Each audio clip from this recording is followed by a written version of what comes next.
Alright, so we are live. This is the Zerowatch bronze medal match between Team Google Dive and竜が我が敵をCompile, which we'll be calling Dragon Compilers. That's way too long. Hello, I am Bob. And I'm Weevil and Bob, and we're your two casters, and that's going to be a little confusing, so I'm just going to Weevil, and he's going to... We're also joined by Alert, who's going to be our analyst. Hello. And TJ USB is doing the casting right now. But he doesn't talk. He's a cameraman. Hello. So this is going to be a best of 5 series, starting on Control Point on Busan, and then the losers will be choosing maps after that from a fixed selection of types.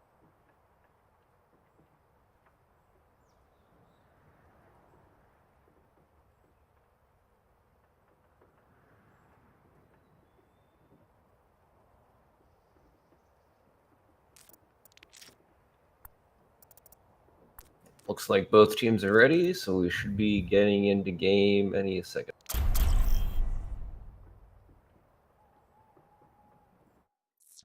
Now traveling to Busan.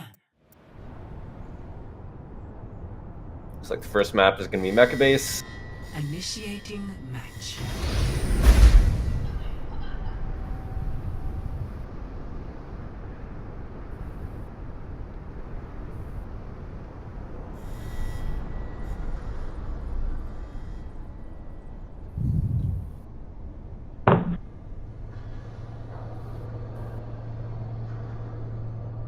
Looks like we're seeing a kind of standard 2-2-2 from the Dragon compilers and a triple support comp on the side of Google Dive. With a May, which worked well for the Fire Mays who won the tournament last week. And notably, I believe the Fire Mays are who the Dragon compilers lost to. Yes, then May is very good on this map if you can take control of the point, because then the enemy team can only go through 3 very narrow chokes to get back. And May's wall can just completely split the team in half as they try to get through. 4, 3, 2, 1. Round 1. Capture the objective. Both teams seem to be going to the high ground. However, the Dragon... and they both have to together at the same time. And the wall is going to get the team. Big brawl. It looks like Ryan, test subject, has overextended, and they're going to capitalize on that. However, Play Arena got left behind. Still one in favor of Cool Dive, though. And you see them pivot down to the point with the Ryan shield that kind of is back up there. And the rest of the Dragon Palace retreat, and Cool Dive is going to take the first point here. Both of them are back, but Guilty Souls is their main not yet with them for this fight. They'll be in here soon, though. And they're back. Wall goes up. Doesn't manage to actually split anyone out, though. Explosive Sheep does jump down, though, voluntarily. A huge shot to come down from test jump check. No follow-up, though. No one actually dies from that. Expulsion gets test subject and uses his own shatter now with the way clear, but there's no one there to follow up. The team's been torn apart. Like the Dragon Compilers are going to clean this and flip the point after giving Google Dive up 40%. Yeah, and the wall missing there made a huge difference in that fight. Because May's DPS is not that great if you don't get a pick off the wall. Yeah, she has a lot of utility, but not a whole lot of damage. She got the freeze and the wall. She kind of just tickles people to death. And it gets a little bit harder now when you don't have, you know, the other team, the Dragon Fighters, forced through any chokes because they have the whole point. Blizzard comes out. Gets one picks off one of the healers. Currently slightly favoring the Dragon Compilers up 1. And they still have 3 ults left, so they've been doing a great job of managing that ult economy. Meanwhile, Google Dive, no ults left. Well, he does burn his Transcend. Not sure if that was completely necessary. This fight's still looking good for Dragon Compilers. Time to raise my APM. Yeah, it feels like they're kind of carrying on and possibly even getting staggered at this point. So you will see Dr. Sushi retreat here. I'll feel that in the morning.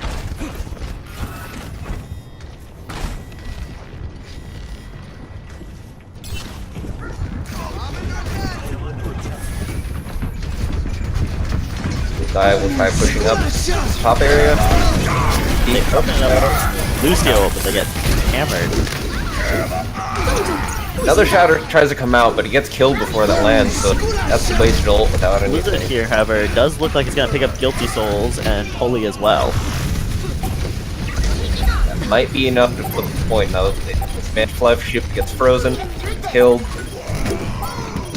It doesn't look like Ghoul Dive is going to take this, but the Dragon Compilers managed to get to 99%, so it's now an uphill battle for the Google Dive. Enemies here. And another look at the ults, it looks like Dragon Compilers are going to have 2 to 3 for the next fight, and none available for Google Dive. And what's important is they have that grab dragon combo, so they can get a team wipe if they get the grab in. Grab comes out, only gets the Reinhardt though. Lucio gets pulled in.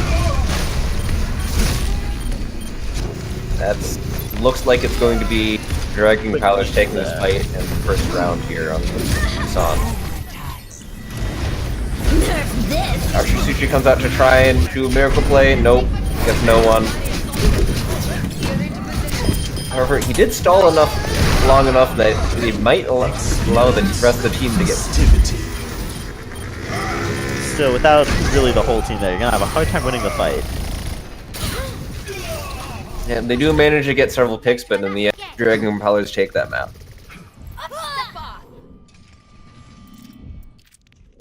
Score 0-1.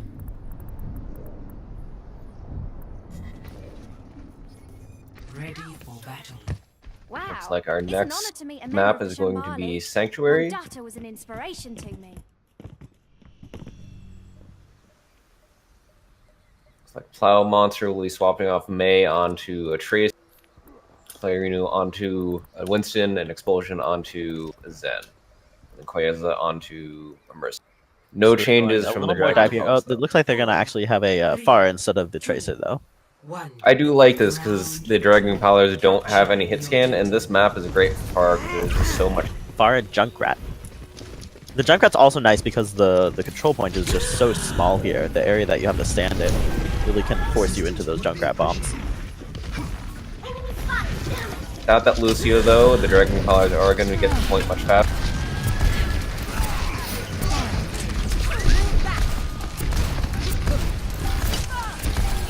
One thing to look out for here is that with just the Winston shield, Google Dive will be a little weak to the Earth Shadow when it comes around. So they've got to make sure they stay spread out off the ground, or just in general don't get too many of them caught yet. Looks like the uncontested Pharah isn't quite enough, though, because the Dragon Compilers do manage to take this first fight.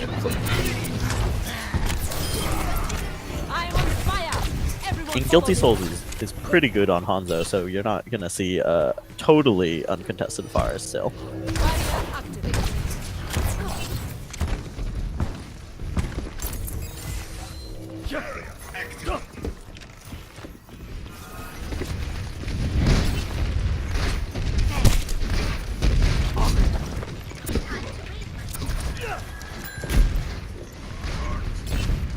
Helden sterben nicht. Mercy comes out, and Ghoul Dive goes in. Not particularly hard, though. Plow Monster does have their ult, but it's hard to do with so many people on the team still alive. Does get a No one is paying attention fast enough to turn around and kill it. 2 for 1, and looks like Ghoul Dive might be able to take this. It's still a pretty close fight. Fluffy Sheep is the only one left alive, and now that they're dead, that is going to be the point for Ghoul Dive. But Dragon Compilers did manage to get 60%. So And again, they have 3 ults here, almost 5.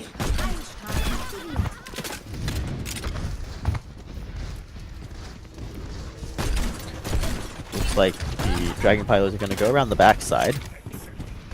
Test subject probably going to look to open this up with the big shatter.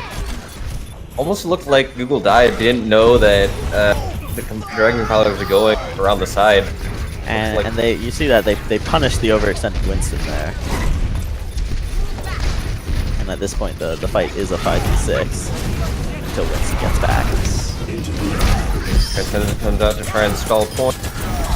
No kills for Google Dive yet, though. They need to start getting sticks. Nope, that's probably going to be the fight right there. 4 people go down immediately. Between Shatter and Dragon, that was certainly a pretty easy way to pick up a lot of kills. Do manage to get about 50% though, so if they can flip the point once again, there's a good chance they could take the map.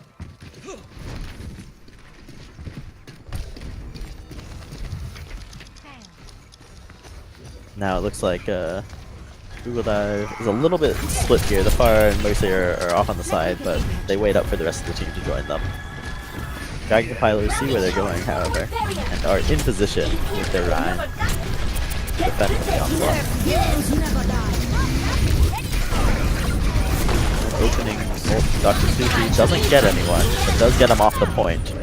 Monster ults, but only gets 1 and dies for it.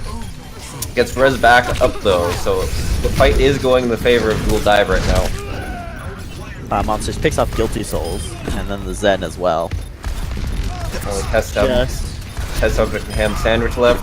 Test subject goes down, and now it's just Lucio, and that's going to be the point going back to Google Dive. Thanks for the assist. However, they cannot lose another fight. And with Grav coming in, that might be rather difficult for them. They do have the tranquility to try and counter that, but that only does so much. If everyone piles on that damage, then that's not going to be enough healing necessarily.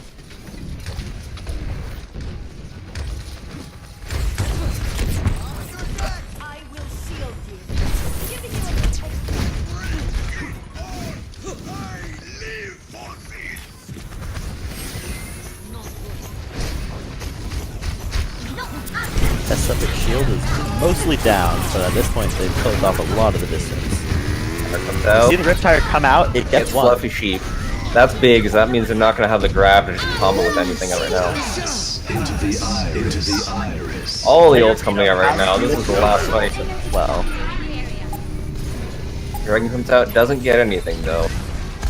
gets them off the point, but not for long enough to cap it. It looks like in overtime this fight is, at least for now, still going the way of Google Dive.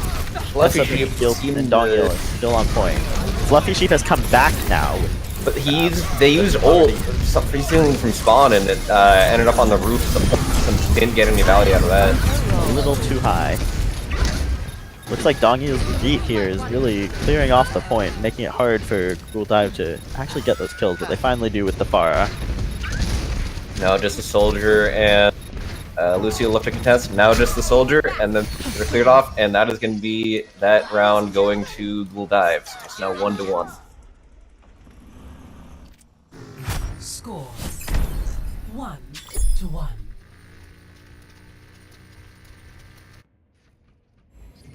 Ready for battle. Just like in training. Visualize.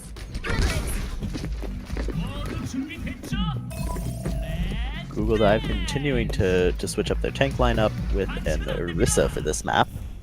Like they're going to be sticking on the Far Mercy. Oh, no, they're switching off the Mercy. This is also a good Far Mercy map, but I guess they wanted to run the Hanzo instead. 5, 4. Nothing really to combo the Dragon with. 1. Round 3. Maybe you get can a get bit a of mini Orisa grab right. off of the Orisa, but you have to time that really well.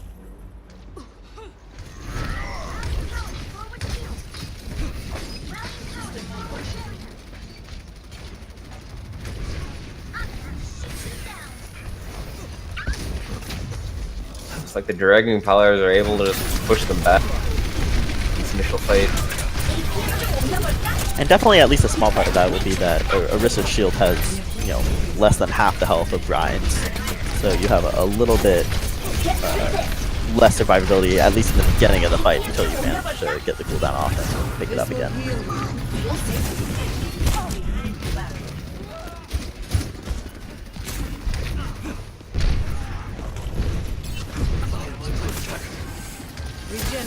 cellular structure. Dr. Sushi is kind of awkwardly demeched here. Yeah, oftentimes players, when they're demeched early, they'll just go and jump off a ledge. And this time, Dr. Sushi Guilty decided Souls has set up top in a little bit of an unexpected position here, where he will die probably. Grab came out, but it looks like it may have been eaten. Cloud Monster, meanwhile, 2 people end up in the train. Test subject takes that one.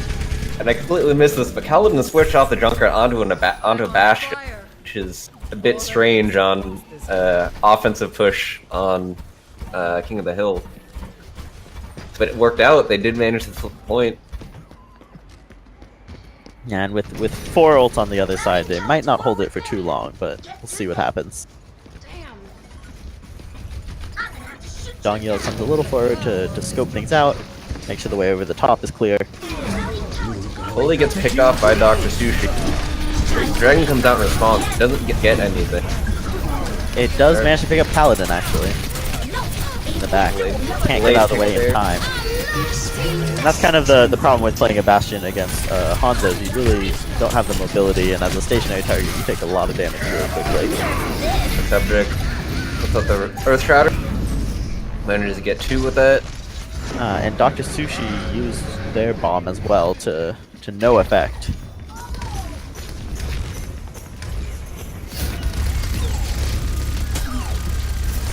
Paladin staying on that Bastion, even though the element of surprise is lost at this point, and they are on the offensive again.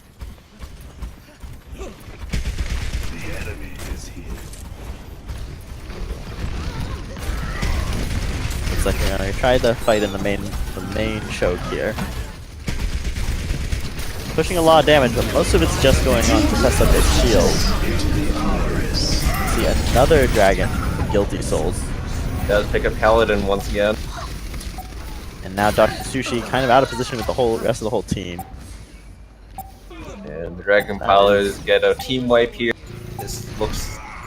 Well, Moira is still on point, which is going to hopefully stall long enough for the rest of the team to get there, but it's gonna be rough. Looks like no one else is going to be able to touch. That is going to be Busan going to the Dragon Pilot.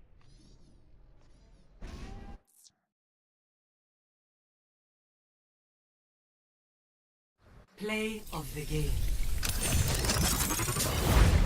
So, as we said, we do have an analyst here with us, Moveler. Heyo. We'll wait for the play the game to finish. Triple kill. A beautiful dive into the train. I actually like that because I thought that test subject would get back as Rhine faster than the Orisa would return, considering that one of them had a like it didn't seem like Dive was sending their Lucio to taxi the Orisa unless I missed it. Sure, so you're trading off main tanks. Yeah, and you get the next fight without the Orisa in front of the Bastion, which is a big deal.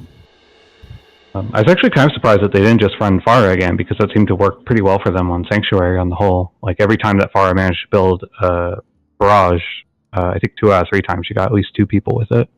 Yeah, and it's not like Downtown is a bad farm map. I think it's actually a pretty good one. I think it's a little rough because you have like the high ground around main to play around, and then around the point you really only actually have like that big middle column. I don't play enough Pharah to know whether it's doable myself, but it seems like it could doable. Work. It's certainly not the best farm map, but it's definitely not bad for her either, unless the enemy team is running Widow, because this is also a great Widow map. Yeah, I was actually a little surprised that the Pharah worked as well as it did on Sanctuary, considering that has like the skybox is just so low on that map that it's actually like one way for Pharah to play safe is to try to stay really high. And that was actually something that it looked like Pharah was staying pretty low that entire time. They were not too far off the ground. Yeah, I believe the skybox was actually a bit lower when the map initially came out and they raised it. It is still fairly low, but the cover around point is so high that it matters less on that map than in a lot of others. Mm-hmm. Yeah. So in general, I'd like to not see Orisa used to push a point. Like, especially after they lost the point, I didn't think they were getting like a whole lot of value out of the Orisa, even though they were running a Bastion.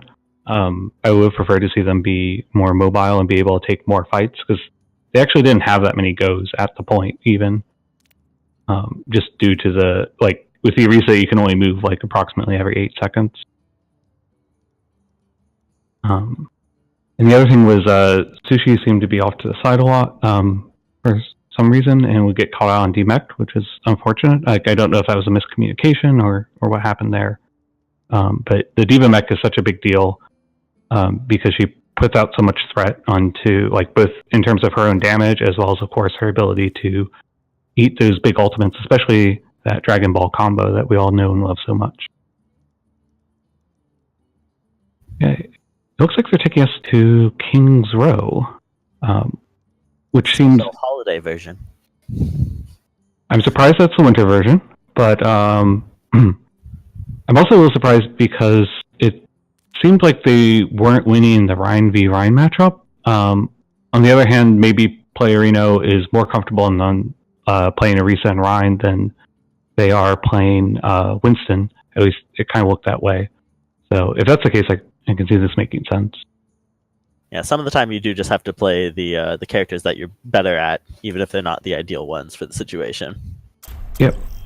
We'll see what happens here. I'm very curious how the Rhine matchup goes, because Fluffy Sheep has been running that Zarya so much, and generally in like Rhine v Rhine matchups, the Rhine with a Zarya can play a lot more aggressively because of those bubbles, and therefore build shatters faster and so on. On the other hand, we have seen a lot more Mercy on the side of Google Dive, who can maybe not quite as useful as the Zarya, but definitely that sustained, relatively high healing can be make a huge difference when two Rhines are going at each other. I also kind of wonder if they'd pick this for the Mei, although it looks like they're showing the Widow at the moment. Because the Mei could get a lot of value walling people off, especially like around the statue on first point, as well as, of course, on the streets phase, if you can land those. Yeah, so on the attack, looks like Google Dive is going to be pulling out a double hit scan. Attackers incoming in 30 While on seconds. defense, now we're going to see Mei on the side of the Dragon Compilers.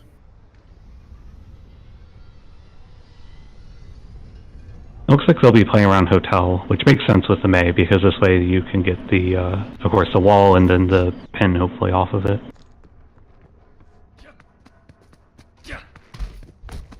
Five, 4, 3, 2, 1. Attackers incoming. Defend objective A. Mei is firing up at the Widow nest, but not hitting anything. But Google Dive is going to be taking the path through the theater to try and avoid the choke point now that they know that they're running a Mei. And of course, coming out of the theater, there's still a little bit of a choke here.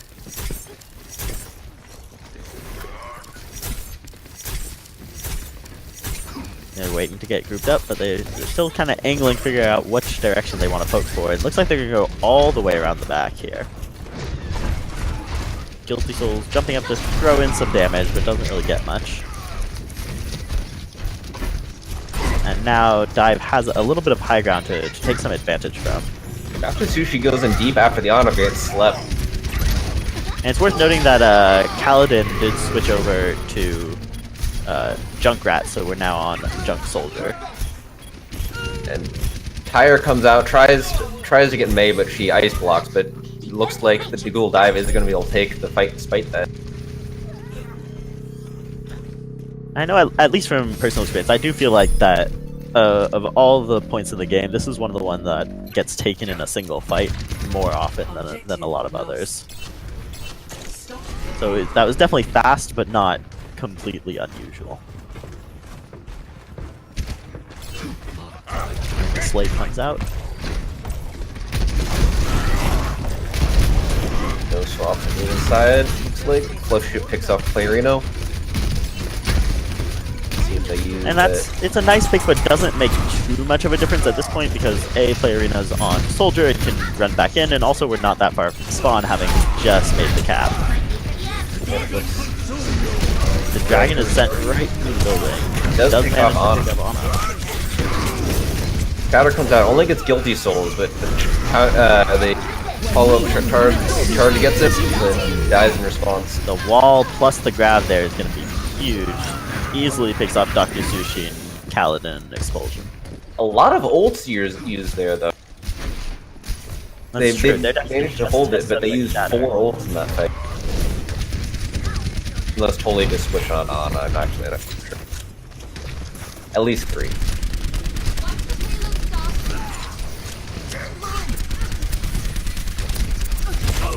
Just a lot of poke right now. It looks like Playarina is going to try and go for the flank around this backside.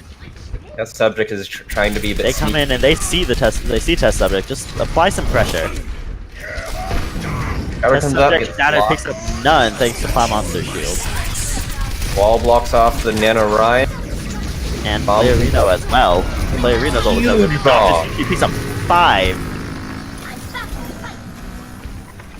Paladin's attire also comes out, but everyone's already dead, so it's just kind of running around. No one did it with it. And it dies to time. A lot of ults committed in that fight. They do take it. Dongyo rushed forward, but it was just found Yeet's mace. Playarino continuing the push to make sure that they actually get this point. It's like Google See if the dive. Dragon Compiler is. It looks like they're just going to let him have it. They can't get in close enough to contest it. So it's on to the 3rd point. If it may have been alive, they may have been able to push in, but with a 5v6, they decided. Yeah, with May game to picked back up that early in the fight just to make a difference.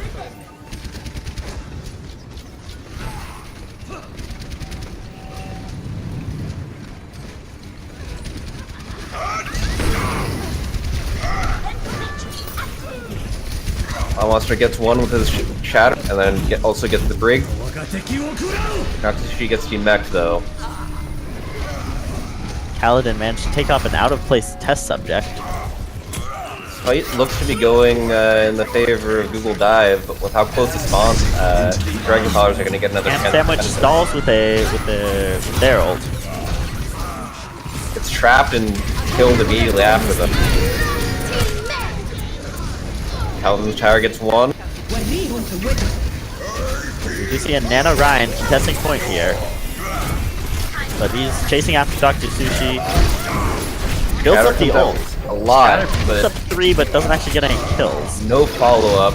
Ham Sandwich stalling, but that looks like Dongil's going to get on the 0.7 meters left. Everyone's just switching to solo characters at this point, Just and taking as that's much going to time as be he can. that's going to be Google Dive taking King's Row with some time left in time bank. Yeah, it seems like really the only time that they really took there was just their decision to figure out how to attack the first point, and then that May wall combined with the grab and all the other ults that happened.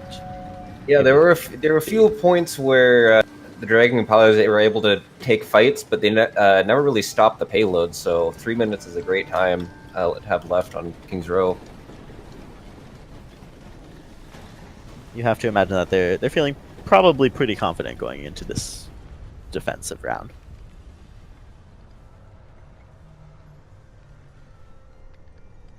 And we're gonna see, it looks like they're, at least for now, sticking to Ready that for battle. plan. Nope, we're seeing Playarino switch to the Orisa and Plow Monster on the Widow.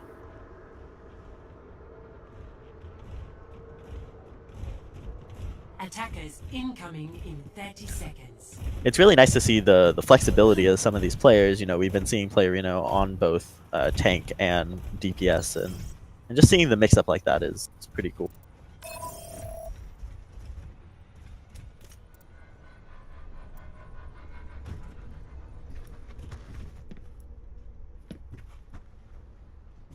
Looks like 5, 4, Dragon Pilots are going to be running a triple tank or a triple support with a hunt. Pretty standard comp these days. also going to be going through that theater, even though there isn't a May on Google Dive's side. Be an issue in that choke. But Google Dive does have a lot of mobility. You can see Kaladin and Dr. Sushi have gotten up onto this ledge already to kind of meet them there a little bit earlier than they might have been expecting. Kaladin's trap is noticed and gets taken out. Down another though. Doesn't get anyone, he gets picked off himself. And now at the high ground, Dr. Sushi a little bit out of position compared to the rest of the team. Escaping for now, but finally picked off by Fluffy Sheep. Ryan charges in through to play Reno, take him out. And it looks like this is going to be a pretty quick flip for the Dragon Compilers as well. It was actually a very clean fight for them. They didn't lose any. Didn't look messy or anyone. It just got pick after pick. Yeah, they kept paying attention to who was separated off from the team and doing a good job of focusing them down.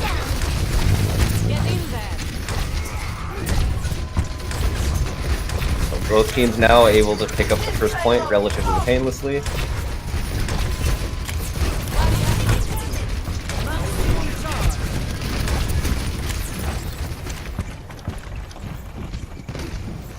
And we've seen a switch over to Roadhog on the side of Google Dive. Really put a lot of damage down on the Rhine shield. And possibly, you know, that the burst damage of Roadhog might be helpful in taking care of this triple support comp, but Dragon picking up 4, that's just not going to matter. Power comes out to try and get a few. Coming from behind, and test subjects, he's the stationary Junkrat here. Kills Kaladin while waiting. Does get a brig in return, but that's not going to be enough to stall cart. Dragon Compiler is sitting on 4 ults and about to have their Lucio ult as well. Dr. Sushi comes in to try and stall, gets demacked pretty quickly though, and Grab comes out that gets 4 now. But it gets them within range of contesting the cart, so they still are there and they still get to have another fight at this point. Which could mean a really long run back for some of the Dragon Compilers' side if they don't manage to win this fight. Fight fairly even right now. Fluffy picks up Dr. Sushi. Don and Fluffy Sheep though are quite the team together. Definitely looks like this is going a Dragon Compiler's way now. Only play Reno does get nanoed, but it just doesn't matter.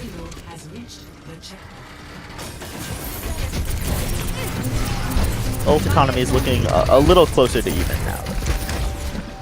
And they did manage to pick up some valuable seconds that way as well. Google Dive coming up on 3 ults now, maybe. And Dragon Compiler is sitting on 3.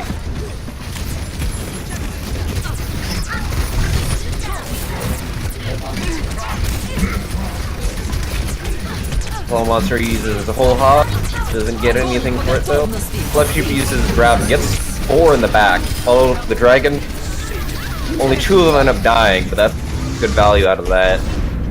None picked up by Dr. Sushi's ult.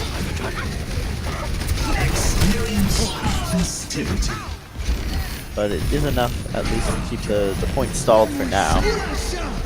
Test subject's hammer doing a lot of work.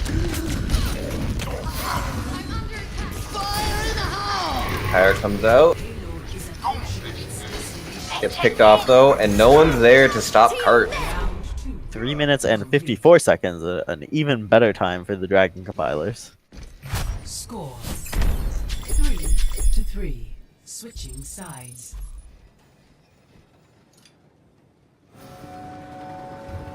Initiating match.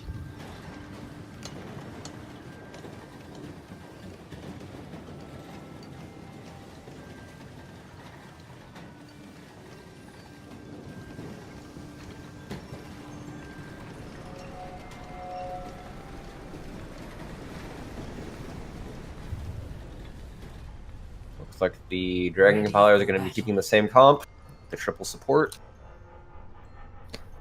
And so if any of you are less familiar with competitive rule set, what's going to happen is basically they keep their time banks and now they do another run, this time capping a point. The first point will give 30 seconds and other points will give no additional time. So Clarino might be looking at using the Doom. We haven't seen. Nope, switches onto the Soldier. We're not going to see that. It worked well for them on their first attack. You know, not too much reason to try something new here. It's not like we've been seeing anything particularly changed up on the side of the Dragon compilers. 4, 3, 2, 1. Attackers in. Defend objective A. Looks like they are going to go through the main choke this time, knowing that they don't. Test subject threw that fire strike at the opening wall, and you'll see it actually gave him 30% roll just from hitting 2 people with the initial fire strike. Get in there.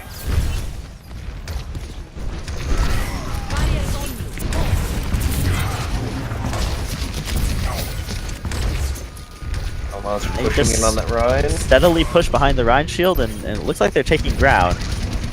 And if Junkrat takes control of that hotel. no one's been picked on either side. Dongyo behind the lines. The two Ryans knock into each other to no effect. Alan is picked it off. first pick on Toli.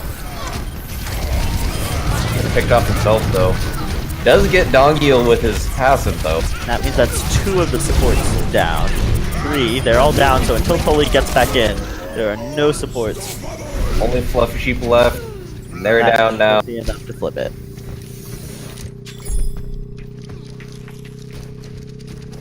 Does look like the Dragon Collars are not going to try and touch point. That's going to be first point going to Dual Dive again. A captured. Escort. Minute and a half remaining, which can be a lot of time given how far this payload can be pushed with a little bit of time remaining.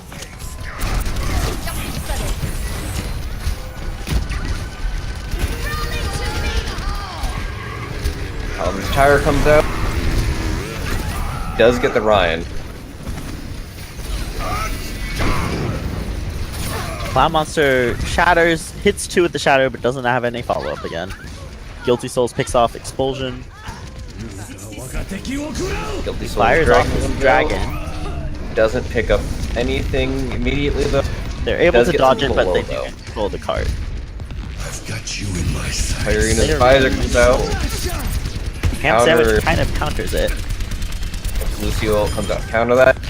Guilty Souls does get picked off though. But not before taking down Ana with him. Spawns are closer for Oh, and the shatter gets none due to the Rhine shield, but they were already all together in the grab, and so they can still win that fight. Grau comes out and gets a lot, but there's nothing to follow up on that. Dr. Sushi goes down. Just a few seconds left. We'll see if they can get back to the cart in time. 10 seconds But left. All might they not can be really able hope to, for is especially if Clown we get Monster Test charging Subject on. charging down. And they just cannot reach it in time. Round 3. I will say, Google, the Dragon compilers there use one of my favorite Zarya combos, which is combining Zarya's grab with Reinhardt just holding the left click button. Initiating match.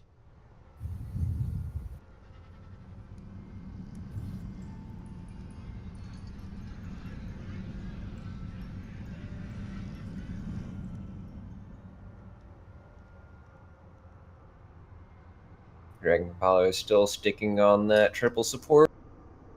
Looks like the Google Dive might be trying to run a Reaper to counter the tankiness on Dragon Compilers. And if you're the Dragon Switches. compilers, I mean, I have to imagine that you don't see a lot of reason to switch. What they've been doing has been working. They won the first map. They were up by about a minute on the first push on this map. So it seems like it's been at least effective enough. Yep, if it's working, there's no real reason to change it. Clown Monster trying out McCree is what they've decided on. And that seems like an interesting choice to me, just because of how long the run back is on this first point. Defend objective A. But he does have some pretty good power at picking off some of these smaller supports. Dragon Impala's opt for the theater again. For your safety, please move behind the barrier. They get speed boosted around to the back. Zarya spamming some damage up there, but it's really just gonna not do a lot. With the high ground, they finally jump down into the building. Looks like they're going to go basically for a full flank here. Trying to get the high ground, just fire down on point. Plow Monster waiting for them to drop so he can pick them off from behind. And the Junkrat bombs thrown up there are gonna at least force them to move even further around, all the way behind the point.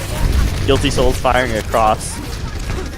Finally, Test Subject is jumping in. And we see a brawl just past the point.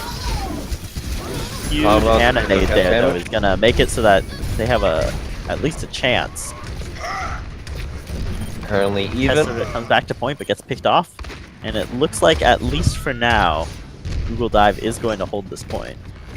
They lost a lot of people in that fight, and with how close the spawn is for Dragon, it might be a little hard. It rough might on not the matter. second fight. It's true. So they just kind of gotta hold back and hope that they can get back to the point with the full team. It does look like they will be able to Swooped make that. around. A little bit awkward, but Plow Monster does manage to pick up Guilty Souls with a high noon. Expulsion drops as well, though, so it's currently even. Again, a Grenade big comes a big grenade there. Kaladin gets nanoed, starts chucking nades everywhere, and that's going to be the fight for Ghoul Dive again. Holding well. Yeah, and with the the Lucio and Brig and Ryan Zarya, we're seeing that the Dragon Compilers are trying to stay grouped up for a fight, which really just plays right into Koyaza's grenades. And when you're playing 3 supports, if your healers can't heal, it's not that helpful. Guilty Souls picks off Kaladin, and we see four ults come out from them. Gonna be enough to flip the point, probably. Plow Monster fires from behind to pick up Hand Sandwich. And they are still strong. They're gonna use another one of their own ults to force this fight to keep going. Expulsion gets Subject. 2. It looks like, We're seeing the tire come in all the way almost from spawn. and despite how it's looking, it looks like Ghoul Dive might be able to continue holding. Test Subject flanked on both sides now, does get picked off. Less than a minute Great remaining. hold here that we're seeing. Yep.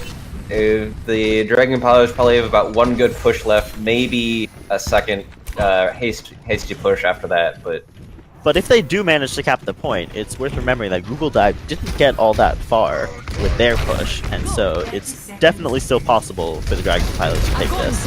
pretty much just to that first corner. That grab picks up Zarya and Orisa. And Kaladin comes too, so it looks like they're going to get this fight finally.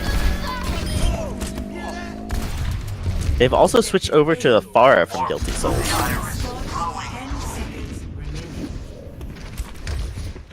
They've now got 10 seconds to push this cart, but again, it's really just going to be one fight. Will they get dislodged from the cart, or will they manage to take it all the way to the point?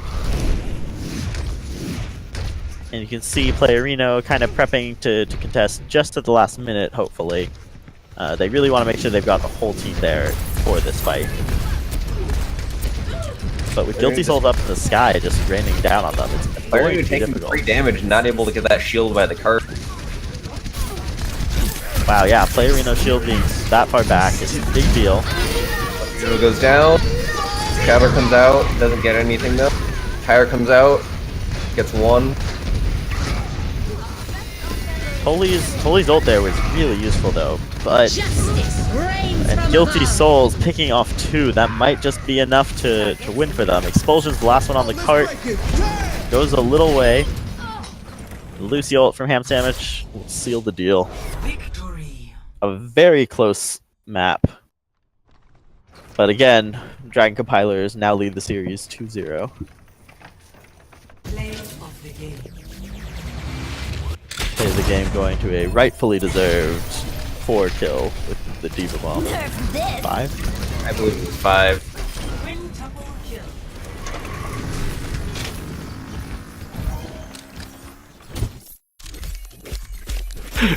I would call that an unreasonably large Diva Bomb. Yes. 40,000 damage blocked from test subjects is also a huge amount. That's a scary number. And like some amount of that is that the game went into the second round, but even for that, that's still very high. Yeah, both of the first attack rounds seem to be punctuated by like really huge ults in the streets phases after very alt light, I guess you could say, caps on A. So the dive got off that enormous Diva Bomb, and then compilers came back and went streets basically off of a dragon, which was huge. Yeah, that last minute switch to Pharah for the final push from the Dragon Compilers really made a big difference. You could tell that just being uncontested there, and then having the barrage at the very end of that game was a big deal. Yeah, they. I was actually kind of surprised that the Pharah worked that well because it seemed like the Pharah wasn't getting a lot of support, so I thought that maybe Sushi would be able to deal with the Pharah, or at least like contest well enough to prevent Guilty Souls from building up that barrage that really turned the fight around. I also noticed that Dive, like a couple of times, their Junkrat used fire after the fight was over, which was really unfortunate because. And then they got a pick once with it, I think, and weren't able to like clean up that fight. I'm not sure what's going on there, but definitely getting value out. Like, if the tire isn't destroyed, then getting value out of it is a big deal.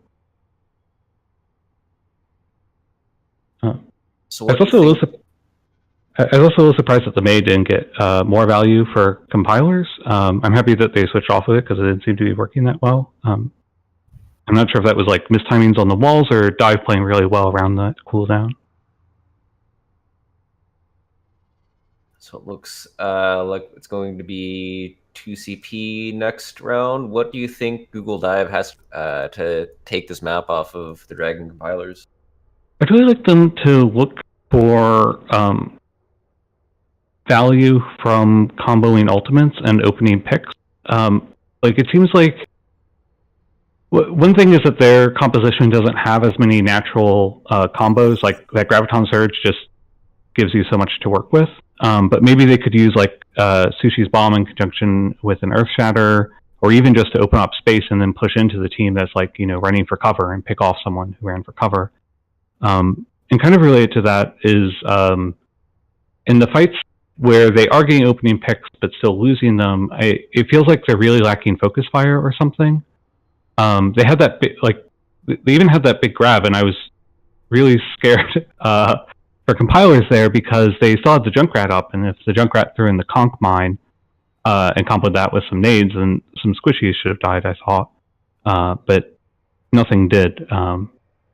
And yeah, just looking for more value from their ults, I think, would be the big thing. They did have a really good hold on A with the rotation with the Orisa. And so maybe they can replicate that as well to get a longer hold on 2CP, where these days time banks are expected. And I think it's definitely important to remember that even though the score is currently 2-1 in favor of the Dragon Compilers, these have by no means been one-sided games. They have been, reasonably close on most maps. Yeah, I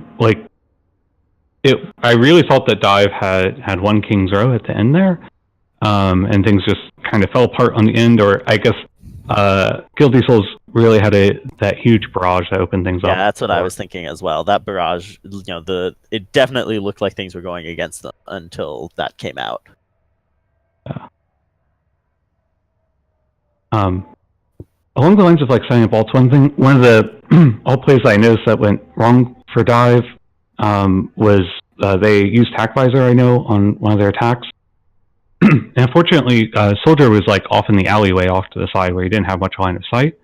I wonder if like maybe working with the tanks or something to get the Soldier better sight lines, although on Hanamura that should generally be easier to achieve. Like King's Row is just so claustrophobic and just the cart itself can block off a lot of that damage.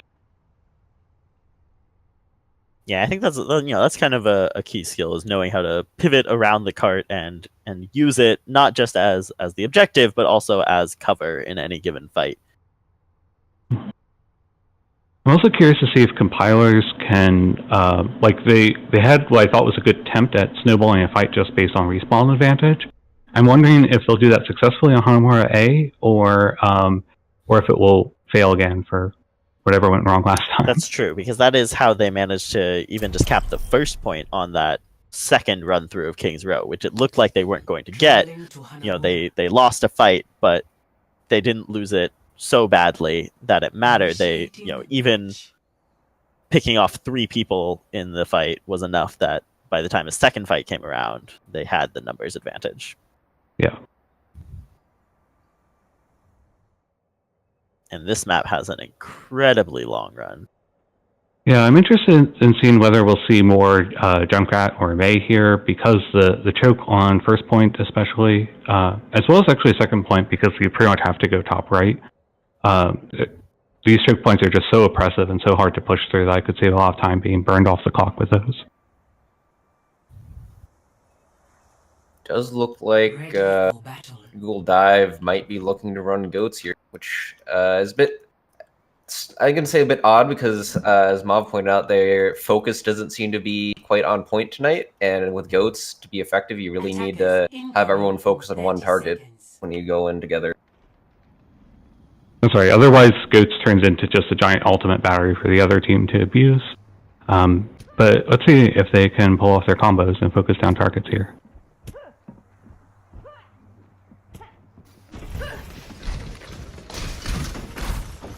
Dragon Compiler still not changing anything, just going with comp and working so. 4, 3, 2, 1. Attackers incoming. Defend objective A. Darkness 1. Diva absorbs the first fire strike from test subject, and they're just gonna charge right in there. That's what you want to do when you're goats. Only picks off Cloud Monster though. That's a huge pick to get the Rhine out of the fight that early. Dr. Sushi also gets DMAC. This is looks like Daniel's gonna pick up explosion here. like a full wipe for Google Dive. And that was just not an effective push. That first charge seemed promising, but then But getting picked off from it was just too big of a tempo loss there. immediately it looks like they're switching off of Goats onto Winston, Dive Farah, here. Winston, Farah. Needed a doctor? Mercy, and Junkrat. Alright, so not a full dive composition, but again, the pharmacy combined with the Junkrat. Guilty Souls picks off the Winston though.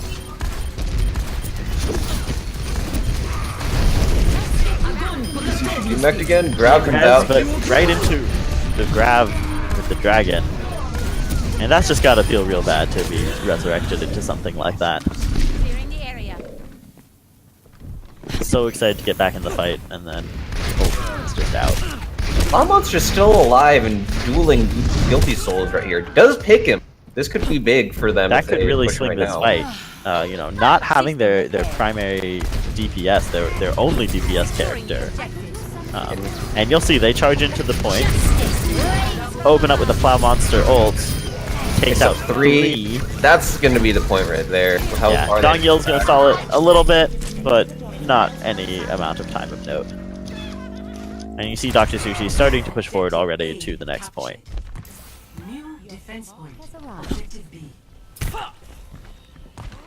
So it looks like kind of as you expect to see a lot of the time. We're seeing the Dragon Compilers set up on the high ground here. Thanks for the assist. With that Junkrat on Ghoul Dive, though, they are going to be able to get a lot of splash damage just up to that choke. And you can see Test Subject Shield is under a lot of strain here. Playerino jumps in from the side, as does Diva. They dislodge him from the high ground. Get 2 picks. Irig also gets 2 another more with the tire. That's a last huge on the amount. They point. should be able to get at least 1 tick from this fight. Holy pops trance Except to for we have a stall. good stall from Holy. Ham Sandwich killed through the trance, then Tolly soon after. Shadow comes out, only gets Doesn't hit explosion anyone knows though. how high it is. Into the iris. Justice reigns from Another Far ult comes out, countered by the Lucio barrier. Agony по готовности. Still looking good for Ghoul Dive though, and then as Yeah. soon as that flesh sheep gets It seems like that that dragon seemed to really not, even though it didn't kill anyone, it managed to get them to stop dealing damage to the enemy team for long enough that they weren't able to actually keep the snowball and the separation going. and on TUCP, as soon as the defending team get a pick, it's pretty much downhill from there because their spawns are so close. And Yeah, the attack unless is so unless far. you're doing the continuous stagger. And so they did still get a tick out of that fight, which will get them 1/3 of the way there already. They're gonna push in through the center again, just kind of run straight to the point. Yep, No Ghoul regard for needs the high to- ground. Guilty Souls to switch onto the McCree to try and deal Big with that tire fire. from Paladin again, picking up 2, both the tanks. Totally over in the corner here, gets easily picked off by Plow Monster. Guilty Souls has switched over to the McCree, but that's just not going to be enough. Test Subject comes in for the last minute test, as does Fluffy Sheep and Ham Sandwich, so they've got the people on point now, but they don't really have the damage there just yet. Like, triple And it's HP showing max. in the kill feed. Yep, this is all red. That's Ghoul Dive taking this first round of Hanamura. With actually quite a bit of time left, considering how awful Hanamura can be to attack something. 2. Switching. Absolutely, though then again, we did see on the last map that Google Dive did it with a good time, and then, Initiating match. the Dragon compilers followed up even better. Let's see if Ghoul Dive can repeat the same great defense they had on King's Row. Does look like they might be looking to run that same Orisa. And it's interesting because as Mauve was saying, it does seem like the times when they're playing the Pharah, it's been working out pretty well for them. So just a little bit surprised that they aren't trying that even more, but we'll see what they go for here. They are going to try out the Mei, it looks like. On Hanamura, Mei is fantastic because that first Oh, choke, you can completely wall it off, and unless you have people that can all go into that little window on the side, that's your only option, really. Yeah, so we'll see how well their team's Mei Attackers walls and incoming execution in are. 30 seconds. Again, that featured hugely in the gold medal match. Seeing a lot of Mei play really get the picks and turn the tide of battles. Paladin double jumping up to this roof to set up way high ground. 4, 3, Everyone else on the ground ready for the Mei walls. 1. Attackers incoming. Defend objective A.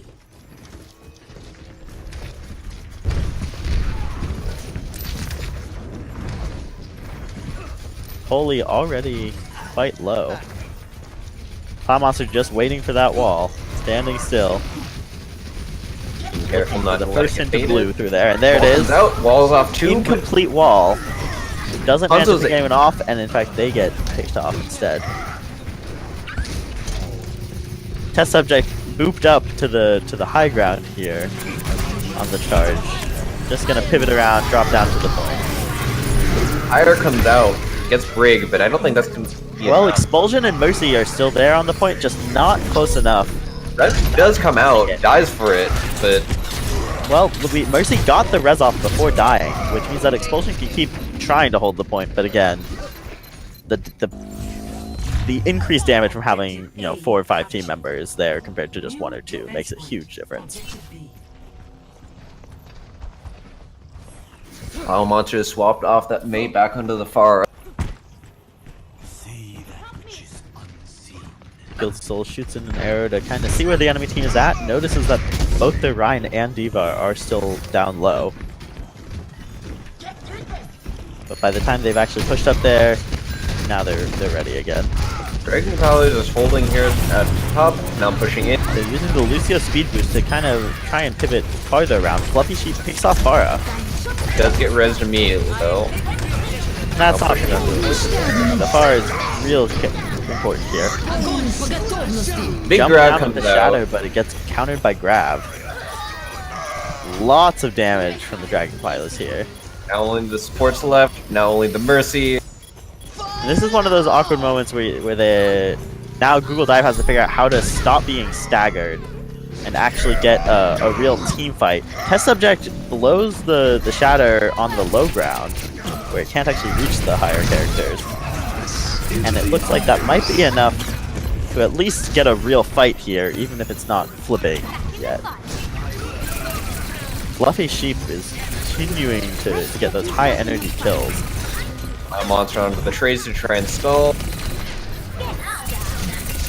It looks like Google Dive is starting to come out and get a man advantage. Yeah, and with this, again, this closer spawn makes a big difference. Dragon comes out late, not going to catch that grab. Far. They can stay out of the way of it pretty easily, but no one's really focusing the point here. Everyone's pretty much left alive on Google Dive, but no one's really focusing anything. Dragon Compilers are able to maintain pressure on this. D.Va is fired off too high high into the air. Fluffy Sheep takes care of the Riptire, and we have this fight continuing to go. Test Subject has an ult at the ready. Doesn't need it yet. Just swinging the hammer. And he's going to go up to the high ground so he can maybe get a use of it. Nope, comes back down. Keeps swinging. Keeps killing.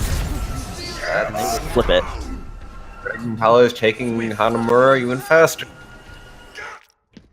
Score 2-2.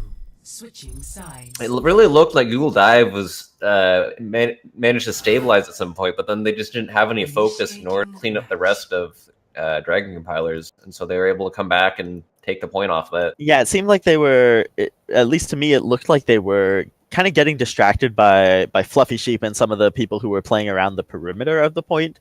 And so they were only tangentially, they'd only have one person at a time actually on the point itself during that big fight there. Ready for battle.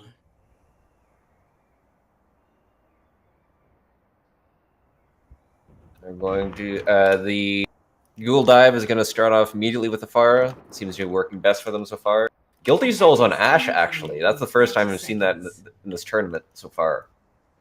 Well, Ashe was not available for a large portion of the tournament. I think pretty much the entirety of the Swiss rounds of the tournament. Ashe was not available as a character. I believe she's only available for the. I believe she's only available for the semifinals and final. 5, 4, 3, 2, 1. Attackers incoming. So it's kind of a rogue pick in that people aren't as used to playing it, but also not necessarily as used to playing against it.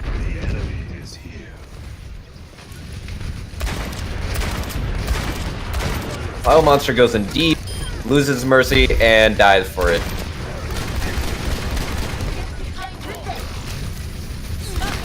Fluffy Sheep and Toli still controlling the high ground, getting kind of some free damage fired in from above. Dr. Sushi goes to dislodge Guilty Souls from the high ground, but D-Mech for it. bounces back, drops down, can get back up there at the leisure. Ongil drops at the end though, so if the rest of Google Dive can get back fast, they'll have a man advantage. And they might do that. They might just wait for Dr. Sushi and see if they can get that push, that 6v5. Pile Monster is switched over to the Tracer now. Guilty Souls gets the headshot though.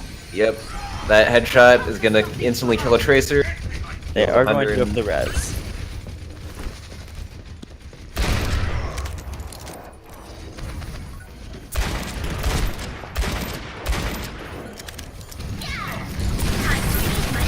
they're split in 3 different ways now. Dr. Sushi and the Mercy going right above the point. Tracer going around to one side. And we're just seeing the fight finally make its way to the point. Fluffy picks up Tracer with an ult. Wow. That looks like Dragon Powers are going to be able to Player, flailing around a lot with the Winston ult, but the thing is that ult doesn't actually do so much in the way of damage as much as it just gives you 1,000 health.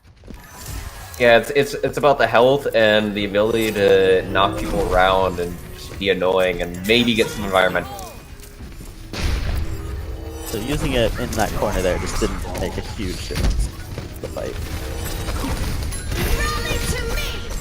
And it can be really hard to push through this choke without like the Rhine shield or anything, and they're having some trouble really diving through it quickly enough to avoid taking the massive amounts of damage that are being focused on that hole. A monster onto the Widow to see if you can get a pick. Ash fires in with some fire. That is gonna hurt. It's gonna do a lot of damage, and eventually the Thane damage will take out Playerino even. We see 5 ults at the ready from the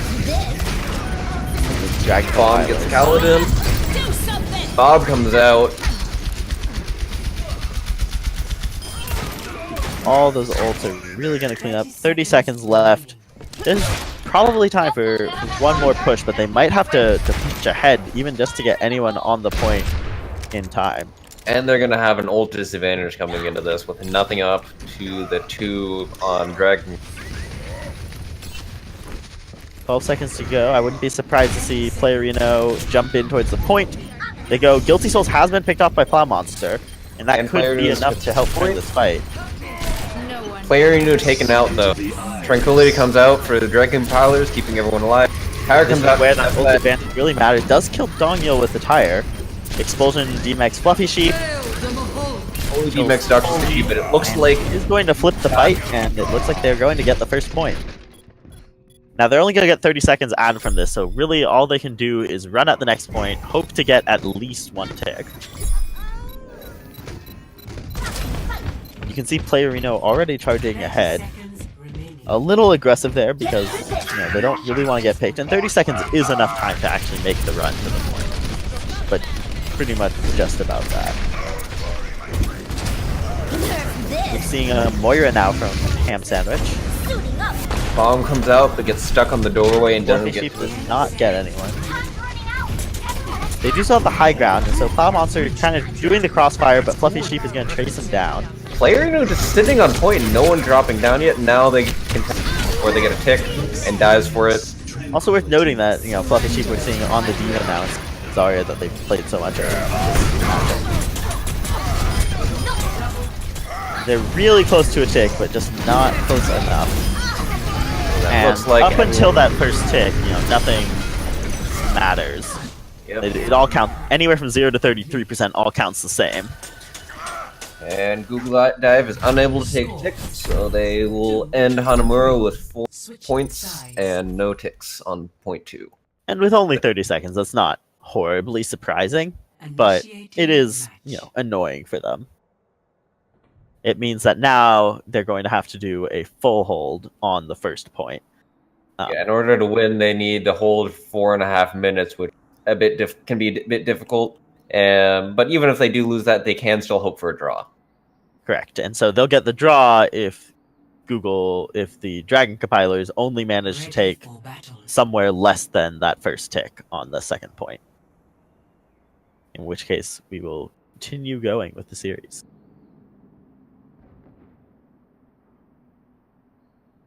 Attackers incoming in 30 seconds. Looks like the Dragon compiler is going to switch up their comp significantly this time. Running. Oh, never mind. They swapped off the Pharah onto the. Okay, they're back to what they were running before. And Guilty Soul is kind of trying to decide whether he's going to play Ashe or the Genji was flashed briefly there. Plow Monster is going to try the McCree here.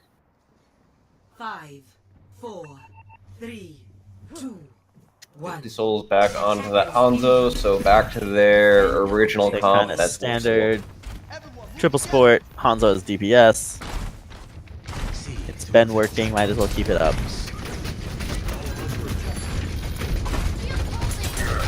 Orisa just firing straight in there. It looks like they're just going to try and hold that point. They're not going to take advantage of the choke at all. So we're going to see if the Dragon Compiler can maybe take advantage of that. They're able to rotate around the right side, go back to center, and flipping back and forth between sides is really a pain for the Orisa to deal with because the shield is so much less mobile than that of something like a Reinhardt.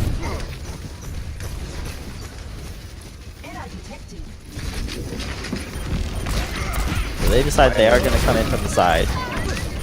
How they die Strong heal, but Expulsion gets moved off, as does player Reno. Still, it's a fairly even fight, at least for now, but it looks like it's going the way of Reza Dive. Monster might make a huge difference in this fight. Comes right back in with a stun, doesn't actually kill the Lucio though. And Lucio gets Kaladin with a boop, followed up by Dr. Sushi getting demech. Lucio's turn, but as you mentioned before, you know, we have the big spawn disadvantage for Google Dive here. Looks like that spawn advantage is going to be enough to win this. No one really left to contest except Player Reno, who might not even get the point. This could be a really rough. So Player Reno is just going to go for the edge here to go for a jump because they want to make sure that they have a full setup on the next point. Because now they have 3.5 minutes and they can't even let the Dragon Compilers get a single tick, or that will be the entire series over. No swaps out right now. Sitting They on do have 4 ults stored up, but again, over 3 minutes. Ult advantage means a little bit right now. But if I'm on the Dragon Compilers team here, I'm thinking, you know, store up 5 or 6 ults, use them all together, and that should be enough to clear the point at least for a tick. Dragon Compilers just push up onto the high ground and demech Dr. Sushi. This might be enough for them to push. Dongyo going for the flank to pick up either Explosion or the demech Dr. Sushi. Tyre doesn't get anything. Now is the time to use some ults. Plow Monster takes out Test Subject, but that All is the a ults grab out. bind with the dragon. But luckily, Toli is ready for it. Does end up dying for ready it, too. though. And it looks like they are going to kind of turn the fight back in the Google Dive's favor with a well-timed totem from Player Reno. Did burn a lot of ults there, so now ults are even on both sides. Yeah, so we see basically 1 tank ult on either side. Everyone else pretty much expended. Kaladin is the next closest, halfway to his Riptire. Plow Monster swaps off that McCree onto the Pharah since they use their ult from left.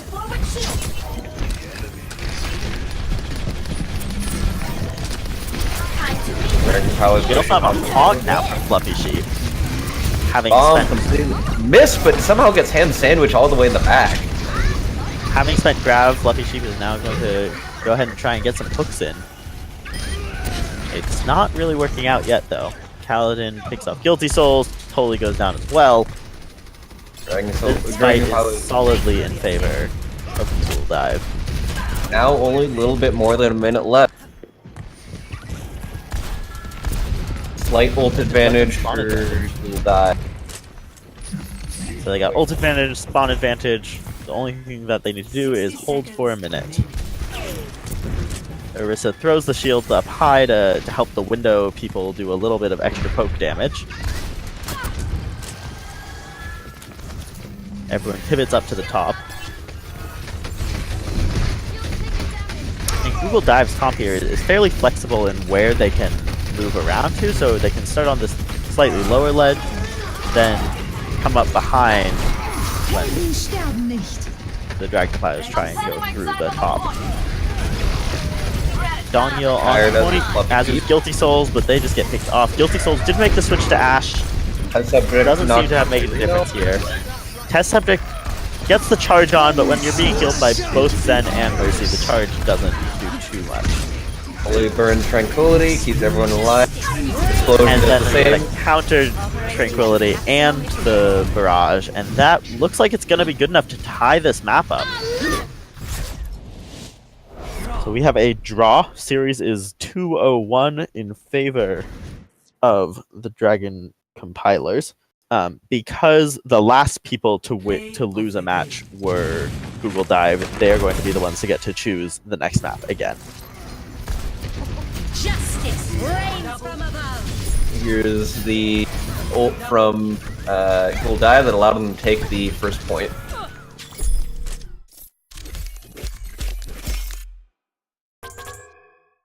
Epic. It's nice to be appreciated. So that Far Mercy seems to be working out for Google Dive, but now they just need to do a little bit better and pull out a win instead of a draw. Yep, they have a long road to make the first sweep happen. They need to win the, I guess, next 3 maps. Yeah, they need to win the next 2 maps, so then I don't actually know what our tiebreaker are. I believe it's another King of the Hill. I believe so as well. But that was quite a round. I guess I could talk a little bit about like what compilers could do to close out this series. Yeah. Since we've already talked a fair amount about things that Dive could work on. One of the things was compilers lost first point on their initial defense because Guilty Souls unfortunately got picked on the Hanzo while dueling the Pharah, and it seemed like he had absolutely no support out there.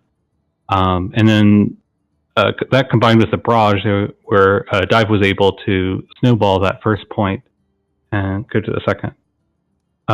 So, like, I think things were looking very much like they might get held on A until that moment. So it seems like maybe some coordination, more coordination between supports and healers. Although I did also note that Guilty Souls swapped to that Ashe for their second defense. I think partially because she's hit scan, so it's easier to actually kill the Pharah. As well as Ashe actually has more mobility, and that seemed to work out a lot better for them the second time around, when again they almost held A until it was lost.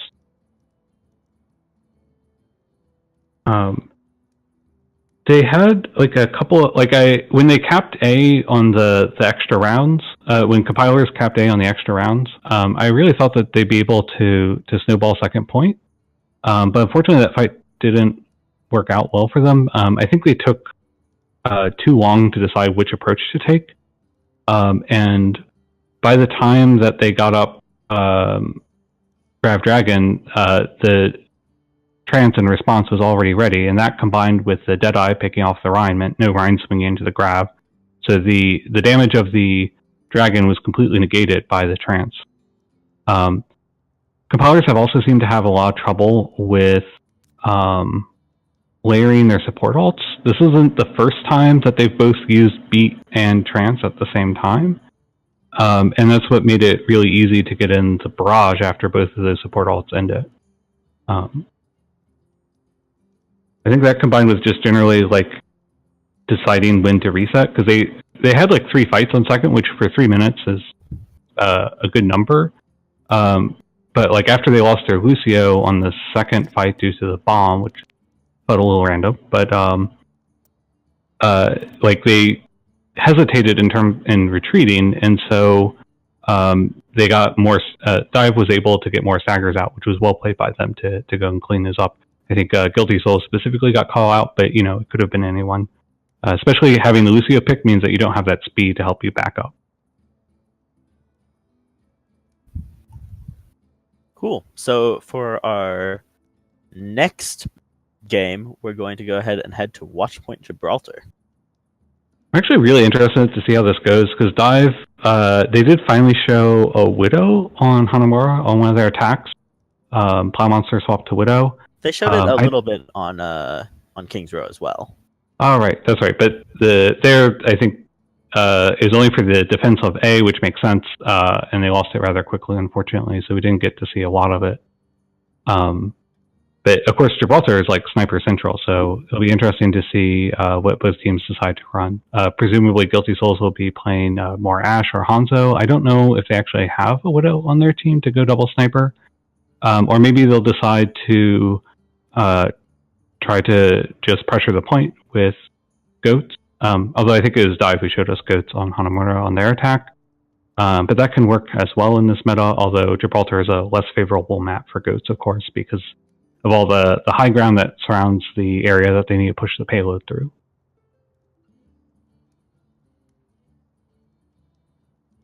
Oh, okay. Looks like there's some clarification happening. That's why we haven't started, even though the map is locked in and both teams are ready.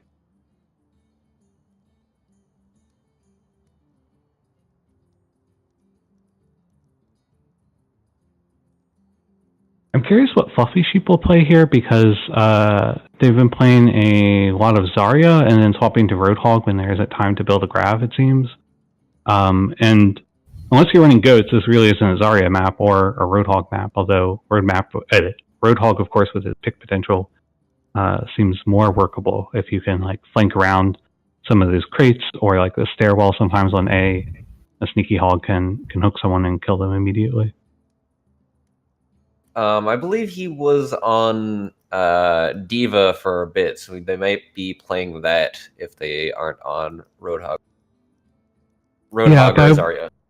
But it seems like they have a strong preference for running the Hog Zarya. I'm not sure if that's like to empower test subject to do more on the Rhine, or if Fluffy Sheep is less comfortable in Diva. I guess we'll find out.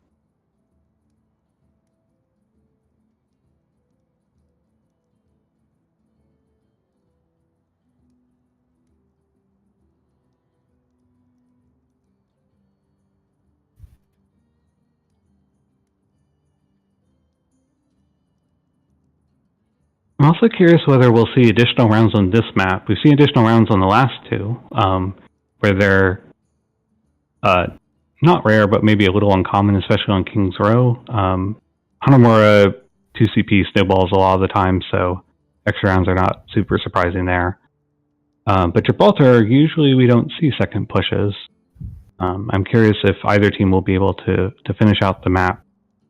Points, the third and final point especially, can be really hard to get through. There's that long stretch that you have to push the cart through while the defense has a huge respawn advantage. So just to fill in the people who are waiting right now, what's trying to be figured out is if Dragon Compilers have technically won or not, because during at least the Swiss rounds of the tournament, the games were played as a best of 4 with a tiebreaker 5th round if necessary. So we're trying to determine if this postseason match, as it were, is a best of 5 or still the same best of 4 with a 5th as necessary. Oh, wow, that seems like an important rule to clarify.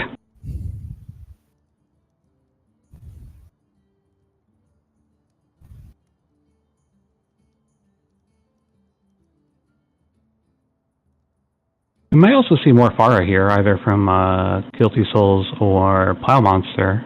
I don't think it's a great Pharah map, but she can definitely work. It's so, as I play a lot of Pharah, and I personally feel the first point on Gibraltar is pretty awful for Pharah. The second is a lot better, and the third's all right. But playing on that first one just never seems to work for me. And from seeing other Pharahs, a lot of times it doesn't work as well as they hope. Yeah, the crates on the first point really get in her way of being able to do much unless she like fully commits and goes out into the open, at which point her footing in the air is not really an asset anymore.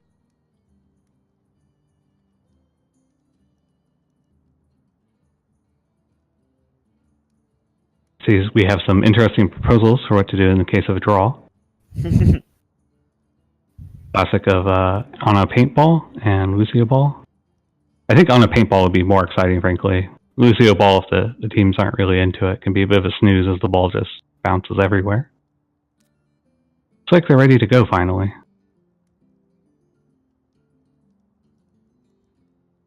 I haven't actually seen the clarification posted, but I guess it means that the series continues.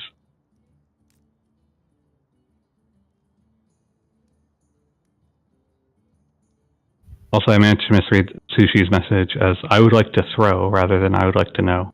All right, yeah, we're going first to 3 is Okay. going to be the way that this series is going to work out. So we are going to keep playing. Google Dive does get to continue as a chance for a full, proper win.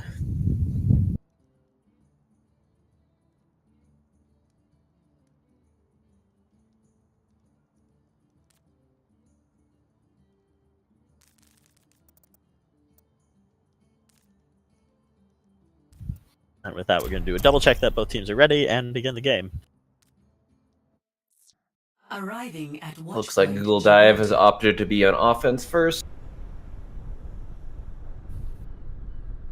Initiating match. Does look like they might be bringing out that Widow that we suspected.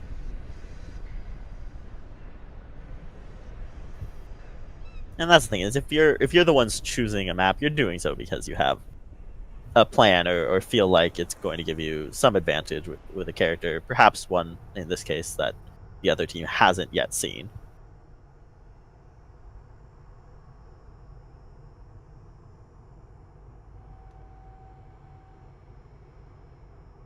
Guilty Soul is showing that Pharah, and it looks like they are going to be coming out of spawn with that. So Pharah on defense, not something you see too often on Gibraltar, at least on this first point. Yeah, and part of the reason for that is on the first point, the runs tend to be longer, and for the defending team, which means that if the offensive team notices the Pharah, they can pretty quickly switch to a hit scan, and then you're just down a player for the first fight, and you can pretty easily lose that first point just from picking the Pharah. 5, 4, 3, 2, 1. Attackers incoming. First Pharah gets eaten by Dr. Sushi's shield, Damage boost engaged. and they're just gonna push the cart until they see some reason not to. Monster looking for a pick on the left side. Doesn't find anything though. Dr. Sushi gets Tanks eaten go up pretty high, quickly. but the enemy team is also up there. Dr. Sushi is still staying by the cart and kind of pulling it along at least a little bit farther. Bio Monster picks up 2. Dr. Sushi still hasn't actually been taken out. They've been demech, but soon they're probably gonna have their ult, but they get killed before they can actually get back in. They did Still, manage to pick off totally with the Bunny Blaster though. yeah, exactly. A huge distraction, if nothing else. And with the spawn advantage, that works out pretty well. So The Bunny far- Blaster is a surprisingly powerful weapon. And so far, it looks like the Widow's working out for Google Dive. And does it say that she gets picked off by Guilty Souls on Guilty Souls switch has over to now Ash. switched over to Ash off of the Pharah, though. Or despite losing Widow, looks like Google Dive is still fighting this out. You see the res come out on Guilty Souls. So Ash is still in the battle. Now Google Something Dive also off to back look at out. here is we're seeing the Dragon Compilers play dive tanks, which is not something we've seen from them the rest of this series. Yeah, that's one of the ways you deal with Widow well is dive on her, and they've decided that she's giving them enough trouble that warrants the tanks. Yeah, she can be very weak to this Winston Diva combination. Fire comes out, gets 2. And the Diva Bomb from Fluffy doesn't get anyone. You see a res on Playerino and a res on Fluffy as well, but the Widow is taken out by the Mercy takes out Widow. Other way around. Fully goes down. Now it's just Playerino left, holding as Flagship as well, and Dongyil running back. Quite the stall there, though. Bob comes out as well. Bob's gonna lay down some pretty serious damage. Playerino kind of pushing Bob out of the way and absorbing a lot of Bob's damage with that 1,000 health ult of his. Still, they didn't manage to flip it. Plow gets the pick on test subject. Dr. Sushi's gonna be demexed though. This is still a pretty even fight. So gets the pick, and it looks like Google Die is gonna have to retreat from that. Plow Monster does get the counter pick. We might see reses on both sides here. We at least see one. Yep, there's Ham Sandwich going for theirs as well. Both teams here in full. One support ult on either side, but it does look like Google Dive is a lot closer to getting their additional ults up. Test subject tried to dive on the Widow, but overshot the jump and fell behind the team and got picked off for. Both their tanks are more or less down. Still have a Bunny Blaster from Fluffy Sheep, but that's only going to do so much. Playerino is starting to dive onto the Ash. And this this point is really close to being flipped, but really close is not all the way. Dragon Compiler is still holding Tess on, is still stalling going a to lot. keep it going for at least a few seconds longer. But at this point, I think it's pretty fair to call it in favor Yep, of Test Dive Subject goes down, at that and point. Dual Dive takes the first point. But Dragon Compilers had some fantastic stall there. There was a fight where it looked like they had completely lost it, but they just kept on stalling until the rest of the team could get back, and then ended up forcing Dual Dive off the point. And those seconds can make a big difference on the later point as well. No one can hide from my sight. Cloud Monster gives the team wall hack, so they know exactly where the enemy team is set up. Player, unable to take down Test Subject. Expulsion takes out off Guilty Souls. Again, probably the Widow helped with that shot. Sushi's bomb comes out. Does nothing. Holy burns the tranquility. Tranquility is a stall. Dr. Sushi retreats back to the rest of the team. They're trying to pick off Test Subject here, who is overextended. Dongil is extremely out of position as well, but Fluffy Sheep threw over the top there. Did some work. Test Subject still hasn't even been picked off, despite being so far forward. Served as a great distraction for Fluffy Sheep's spawn. Same with Dongil. He was almost back by Ghoul Dive spawn. Not quite sure how they managed to get that far behind.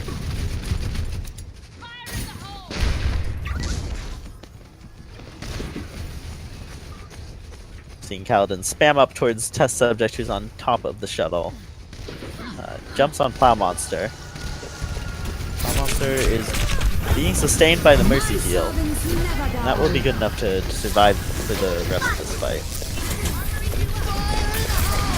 Fire comes out again. Does Someone get looking for a Dongil. pick. That's the first pick of this fight. Bob comes out and responds. He gets Really two. run through a lot of people. Kills 3, more or less. That's going to be Ghoul Dive forced off once again. 40 seconds left is really just one more push. Maybe 2 if they're lucky, but it should just be one more fight.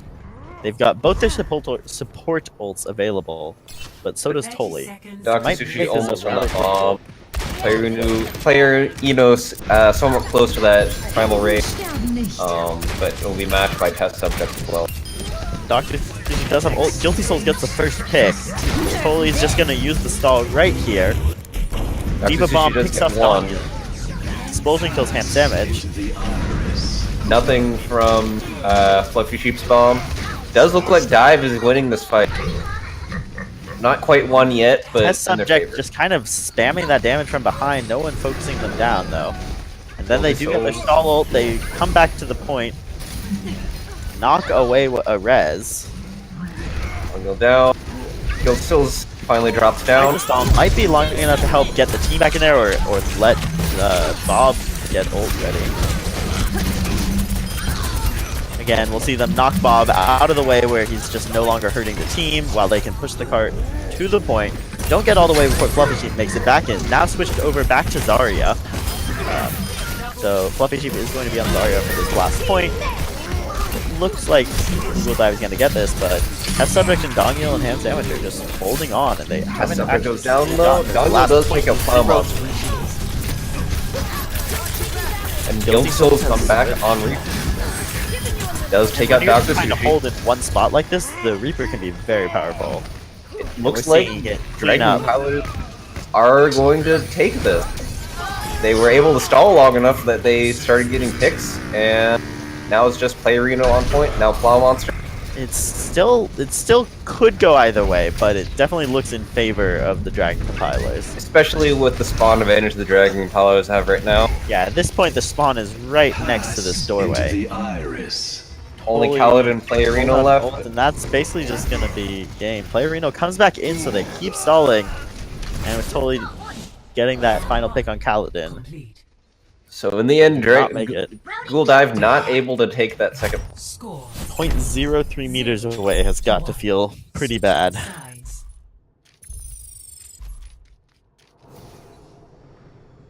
Initiating match.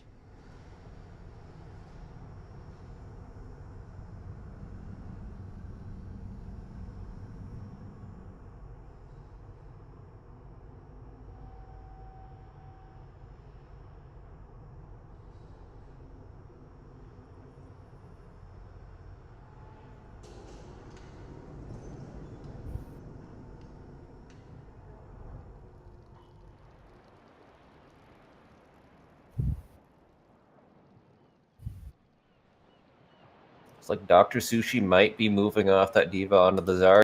Ready Cloud for Monster battle. onto the Hanzo. We haven't really seen either of them playing this match. Oh, Dr. Sushi back onto the Diva. Attackers incoming in 30 seconds. We are seeing potentially Plow Monster going to try out a Genji. Something we have not seen in a lot of this tournament at all.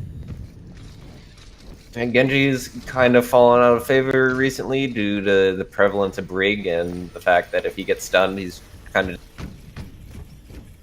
But Yeah, and Brig has been very slightly nerfed in the past 5, week, 4, but still strong enough to see play. Attackers incoming. Be at peak performance level.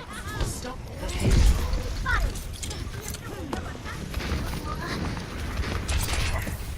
Plow Monster applying a little bit of pressure to test subject here, although playing Genji into the Winston is going to be a little difficult.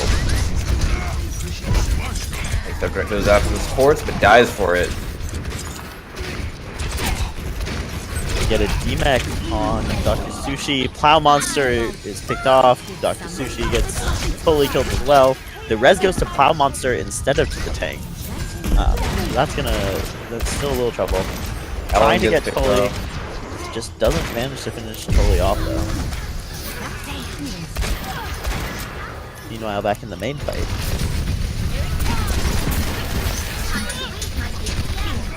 But Dive has managed to get back and get a pick, but player picked off in return. Bob comes out, blocks off that left side choke.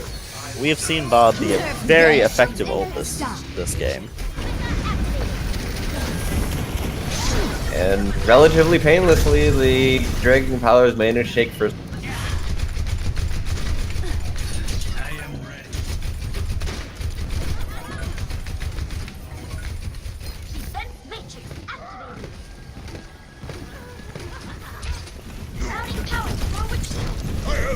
Fluffy Sheep is applying a little bit of this early pressure. Dr. Sushi has pivoted over to a Rhine. First time we've seen them really go off of that Diva. Kaladin picks up 2 of the supports with that bomb, and Playarina is going to try and go in to pick off the Mercy as well. It works. Yep. And Monster chasing that Guilty Soul, Fluffy Sheep. And that's going to be pretty much a team wipe. So now they just have to hold this for another 4.5 minutes.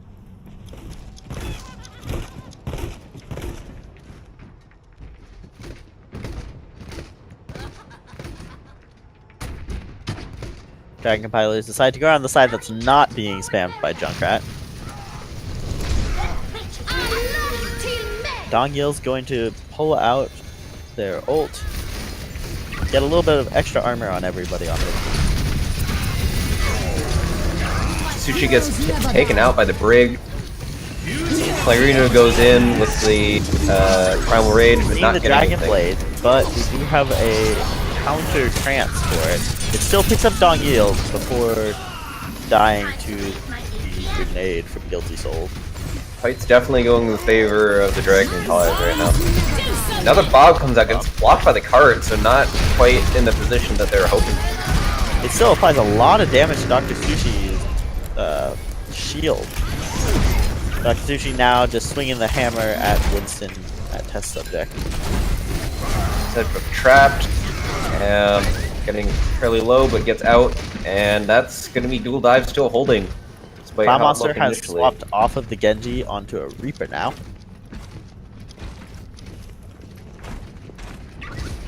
And I mean, versus test subjects Winston, I think that's a very good choice to be making.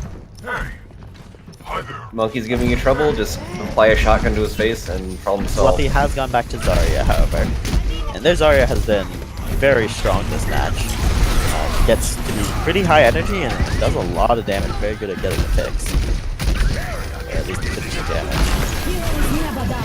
Expulsion picks off Totally though from afar. That subject looks Plow for Monster the supports in the back. who's now on Junkrat. We haven't seen Guilty Soul on Junkrat at all this game either. Plow Monster test subject and just holding Fluffy Sheep alive. Foley goes down. And that's a pretty big stagger here. Cloud pushing farther forward, seeing if they can get the full stagger here. End up backing up, and about 2 minutes remaining, so Google Dive holding pretty well here so far. Looks like the Dragon Compiler is going to opt for the high ground this time, and also switch over to the Pharah to try and counter both that Reaper and the Junk. No real counters available on Google Dive right now.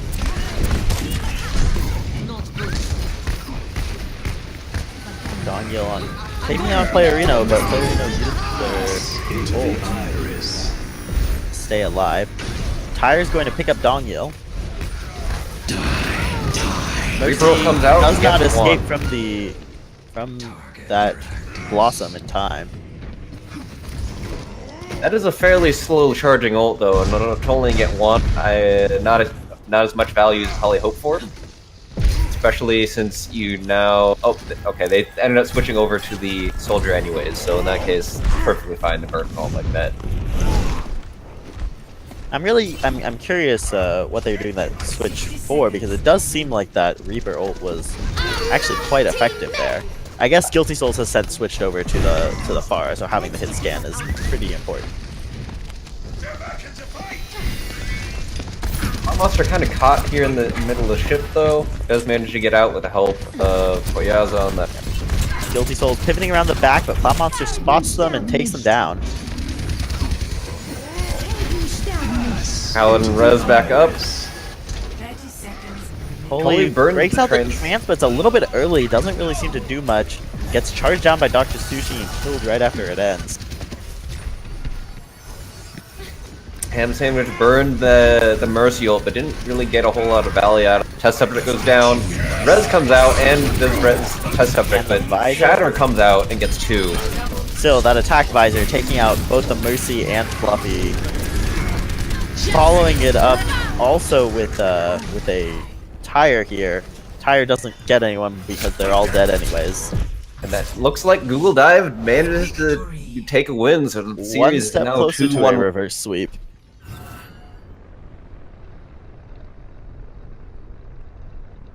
Play of the game.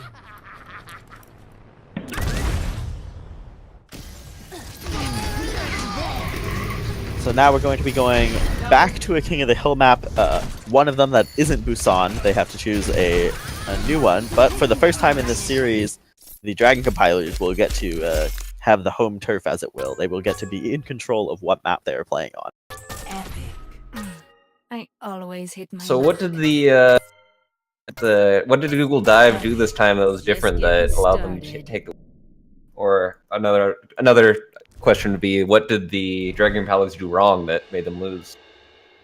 Yeah, I actually thought the compilers had that game, especially after they capped A, relatively uncontested. And Pile Monster was being pressured so heavily during Dive's attack by the tanks that they just weren't able to do a whole lot on the Widow. That pressure seemed to go away a lot on Compiler's attack on B. And furthermore, they had Compilers had DPS heroes, but they weren't putting them on high ground around the ship. They kept trying to push up through the ramp, and that is just a relatively painful choke point to get through, especially with the cart in the middle of it. You're like basically just funneled into the two sides on either side of the cart. That and Test Subject would jump in on the Winston, and he'd actually get out and survive, which was rather impressive. But at the same time, it didn't seem like his team was taking advantage of the attention that he drew and pushing in and getting enough value. The other thing I noticed was that on Dive's attack, their Junkrat was really getting almost no value on B because he had to stand so far back, and his grenades take so long to travel through the air when fired from such distance.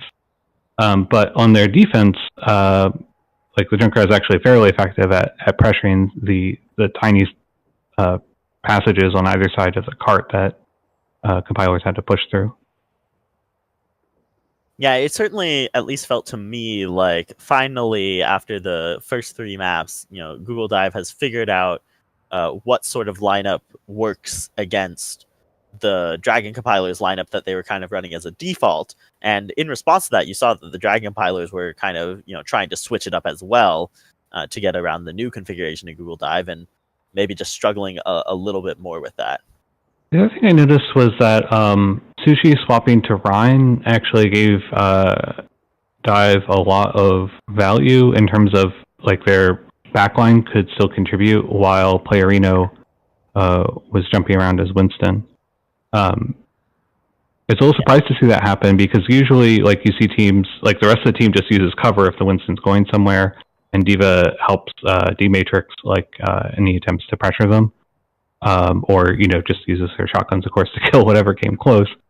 But in this case, they actually got like a lot more value out of the Rhine than I would have expected. I thought that the Rhine would actually be kind of an anchor, because he's so slow. He does have like good zoning with his hammer, but it seemed like Sushi was able to mostly just stay alive and be that mobile wall that seemed to help them. Yeah, and it certainly felt to me like Expulsion was winning some of those like Zen on Zen matchups, and maybe having the shield there was a key factor in that. Yeah, I will say that Compiler's hold on B was really impressive to see. Absolutely. The stall coming from, like in the longer fights, Brigitte just gets so much value, which we saw. And like Brig and Lucio standing next to each other with the Brig brawling on cart it's like they both have Zen orbs on them, and then of course Brig has her shield, and so they're just really hard to deal with. It was interesting to also see Pile Monster swap so much on the defense for Dive. I don't think we've seen so many swaps before. And the Reaper is especially oppressive for Test Subject on the Winston. Now that he gets 30% lifesteal, like the Winston basically cannot go if there's a Reaper there. Otherwise, he has to jump out really fast and gets basically no value. With Fluffy Sheep swapping over to Zarya, I was actually kind of expecting Test Subject to maybe swap to Rhine and they just brawl out on the cart, especially with their Brigitte healing. That seemed like a fight that maybe that they could win. But they stuck with the Winston. I'm curious to see what they run on Ilias.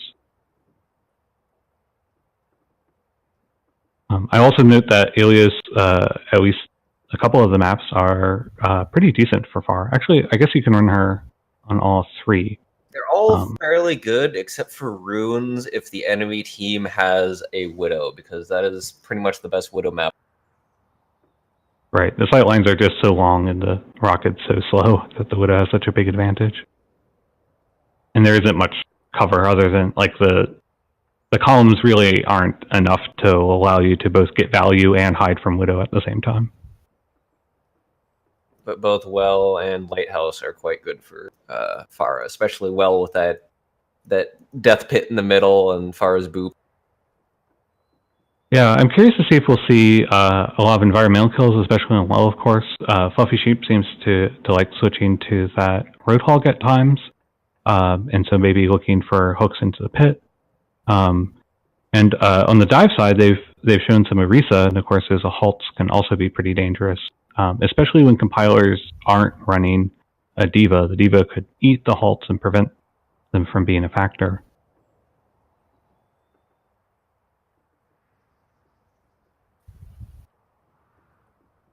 Okay, the teams are not quite ready yet. This is still a long road, of course, for Dive to pull this series back, but they've started, and maybe they'll get some momentum here.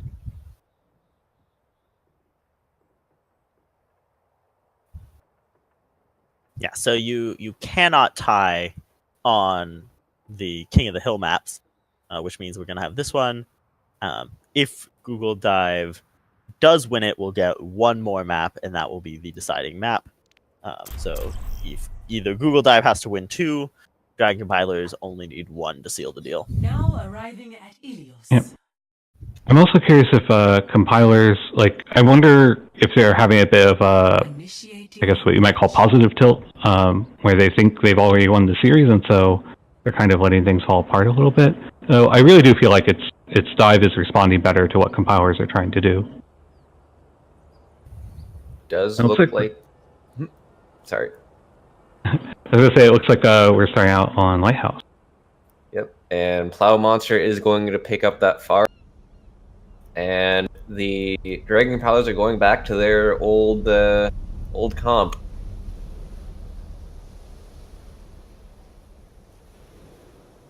And on a map like this, I do like that. You know, it's really easy to just kind of get into the cover of the point, and you know, having your triple healers in that area, it kind of negates a lot of the damage that a Pharah can do to you. But at the same time, with them running a Pharah and a Junkrat, they can get a lot of splash damage in that point.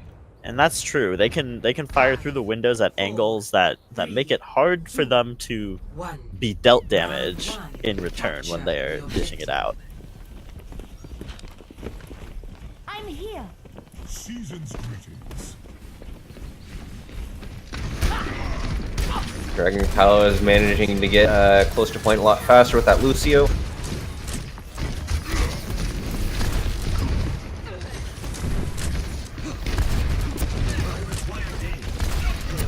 Still is looking for that pick on the Pharah, but not getting anything so far. No He does pick. manage Oh, to finally there get it it. is. There's that first pick of the snap. And then a second follow it up real fast. And that's going to be Dragon Palos taking point pretty quick. Toyos jumps off the side to go ahead and reset. So it looked like Plow Monster got kind of out of position there. They were Discord Orb and kind of alone floating above the entirety of Dragon. Looks like Google Dive is going to go through the building. Pop out on the side here. An interesting choice with the Pharah, because Pharah, at least through that doorway, is still on the ground. But he does get to fire in. We get a boop, and then Fluffy Sheep takes out Dr. Sushi. Plow Monster wins the battle versus Guilty Souls, and now gets to kind of fire uncontested down onto the point. Fluffy Sheep is going to try and apply some pressure there still, though. Still tied in terms of the players. And they haven't actually done anything to flip the point back, and that's one of the problems with the Pharah here, is that even if you start dealing damage, you have to really just lodge them from the point to be able to get in there and, you know, test the Ryan swinging his hammer. I think that's the third boot Ham Sandwich has managed to get so far. Anyone. Ham Sandwich takes out the Pharah, and that's going to be Dragon Power is still holding the point at 70%. With an ult advantage as well, I might add. They've got 4 ults. We're only seeing 2 on the side of Google Dive. And they're a little bit staggered with Dr. Sushi, still waiting to come back. Kellen did just get his tire, though. Let's see if they can get any picks with that, because historically he has managed to get like 1 or 2 with every single. Yeah, Kaladin has had some very successful tires in this series. It comes out. It gets shattered by the Fire Strike, and a boop on Expulsion off of the side. Going to be a big deal. Fluffy Sheep takes out Sushi's neck. The grab used doesn't really do much, but then again, they're also already winning. Shatter doesn't really get anyone of note. This fight is still going very much in favor of the Dragon Pylos. Explosion uses Jolt to get on point. Still, Dive comes back in, and with Expulsion's France is able to at least attempt to get a log on the point. Those boots, Ham Sandwich has 3 or 4 environmental kills already just on this map, possibly even more.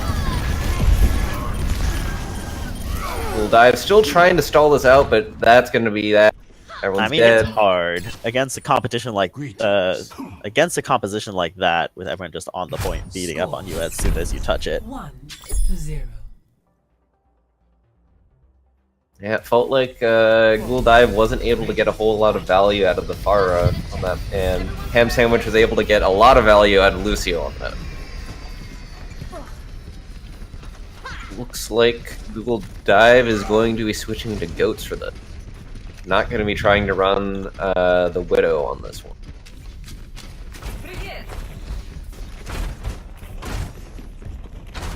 Five, 4, 3, 2, 1. Round 2. Capture the objective.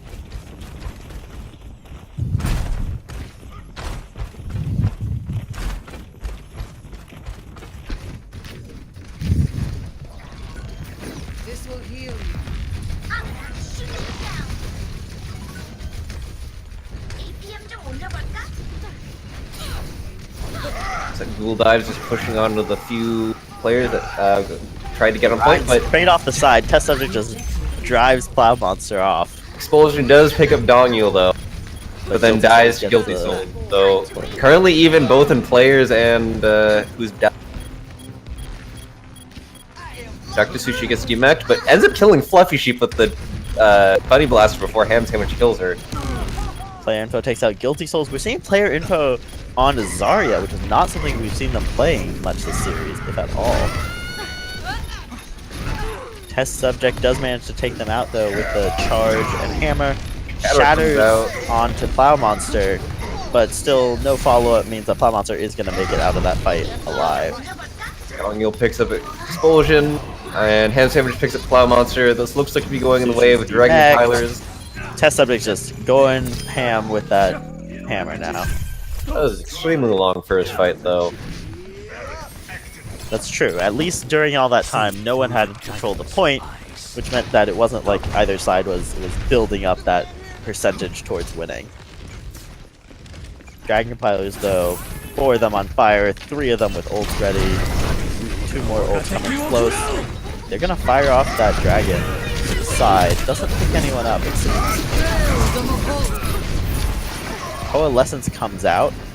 Paladin.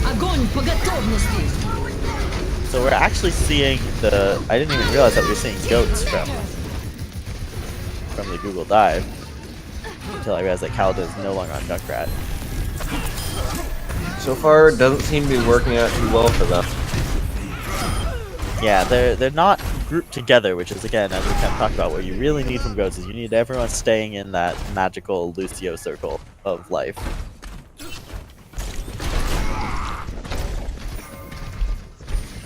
Relatively even in terms of ult. It looks like Guilty Souls is quite close to theirs, though. We see a Maywall now, so they have decided to switch it up. They wall off Test Subject, but don't get the kill fast enough. And just to charge and stay alive long for the rest of the team to regroup. Dragon comes out, doesn't get anyone, does split the team a bit. Ham Sandwich is getting hurt in there, but just not enough damage to take advantage of this grab. Sorry, the grab. Until they throw in the bomb. Yeah. And that's going to be enough for Ghoul Dive to take this point and start capping, but they allowed Dragon Powers to get 85%, so they pretty much can't lose another fight. Not only that, but we heard that team kill, you know, that means that Dongil and Guilty Souls were killed just at the end of their teammates' respawn times, which is a pretty big stagger.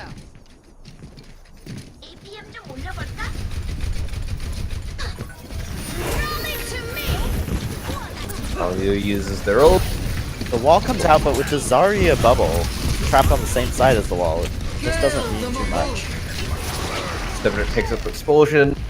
The Coalescence comes out to try and keep everyone alive, and Dr. Sushi right picks up down the middle. Dongil. Player enough. drops though. Grab plus Dragon. It's a lot of damage. Dr. Sushi demeched. Plow Monster stays alive by hiding in their ice block, but not enough to really stall for any meaningful amount of time. That's everyone dead on Ghoul Dive, so now really all they can hope to do is touch and hope that they can... 10% left. That certainly looks good for Dragon Compilers. And if they win this, they will have won the bronze medal. Sushi goes in, tries to touch. They do manage to touch. Cabra comes out and misses. Dr. Sushi still has been demech. You know, there's a lot of people on that point. All Blizzard focusing comes that. out, covers the entire point. Ooh, See that if could there's be any a follow-up huge for difference, this. but they're not having the damage to really sustain. You see 3 people frozen, none of them go down. Looks like despite that great Blizzard, it doesn't look like Ghoul Dive is going to be able to take this Have fight. the damage there. And I mean, that's kind of something that might be a little bit expected with both the Winston and the Mei on their side. That's going to be Dragon Compilers taking the series 3-1-1.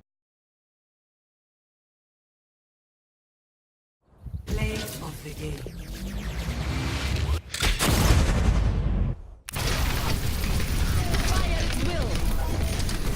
Nerf this! Quadruple kill.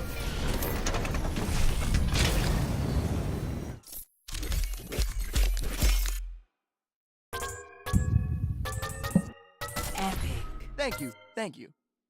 Well then, I have to say that ended it with a really super clutch beat from Ham Sandwich. The beat came in just as the blizzard, like just before the blizzard froze the Lucio, so that kept everyone alive. The extra 750 HP is a pretty big deal. It's interesting to see that Dive, they only really won 2 fights. One was on Lighthouse, but I think because they were running Pharah Junkrat, neither of those heroes actually do well with going onto the point and cleaning up. On Ruins, that's the name, Ruins, they won a fight with Grab Bomb, which was well executed, and I was a little surprised by how compilers funneled into a choke like that, considering that combo was up, but, you know, easy to lose track of these things in the heat of the moment, especially since I guess maybe they felt that they needed to rush forward and clean up, and they all went together, which is generally good, except Grav is a thing. The other thing I was thinking about, especially on Lighthouse, is that the double projectile means that the Zarya is usually going to be high charge, and also the supports, like if you're running triple support, usually you see support ults builds more slowly than usual, because there are 3 supports trying to heal up the damage for their ult charge, versus just 2 that you would have in a more standard 2-2-2 comp. So it seems like compilers are getting a lot of value out of their support ults, even though they, I think there was still another case of them layering trance and beat, which is always unfortunate, but happens sometimes. It's also kind of interesting to see them just not let go of Lighthouse. That one time when Dive seemed to have won the fight, and they were able to reinforce with their respawns and hold the point.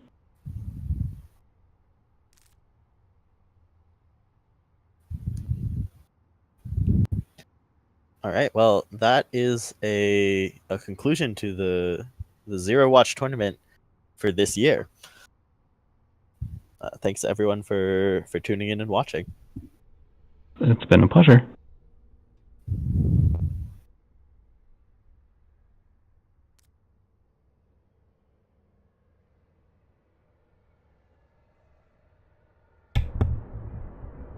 Hold on, we might get some interviews. Oh, okay. Thought there weren't any questions. There aren't, but we'll see.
They should be coming soon. There's Fluffy. Hey, Guilty doesn't have an invite. Hold on 1 sec. Okay.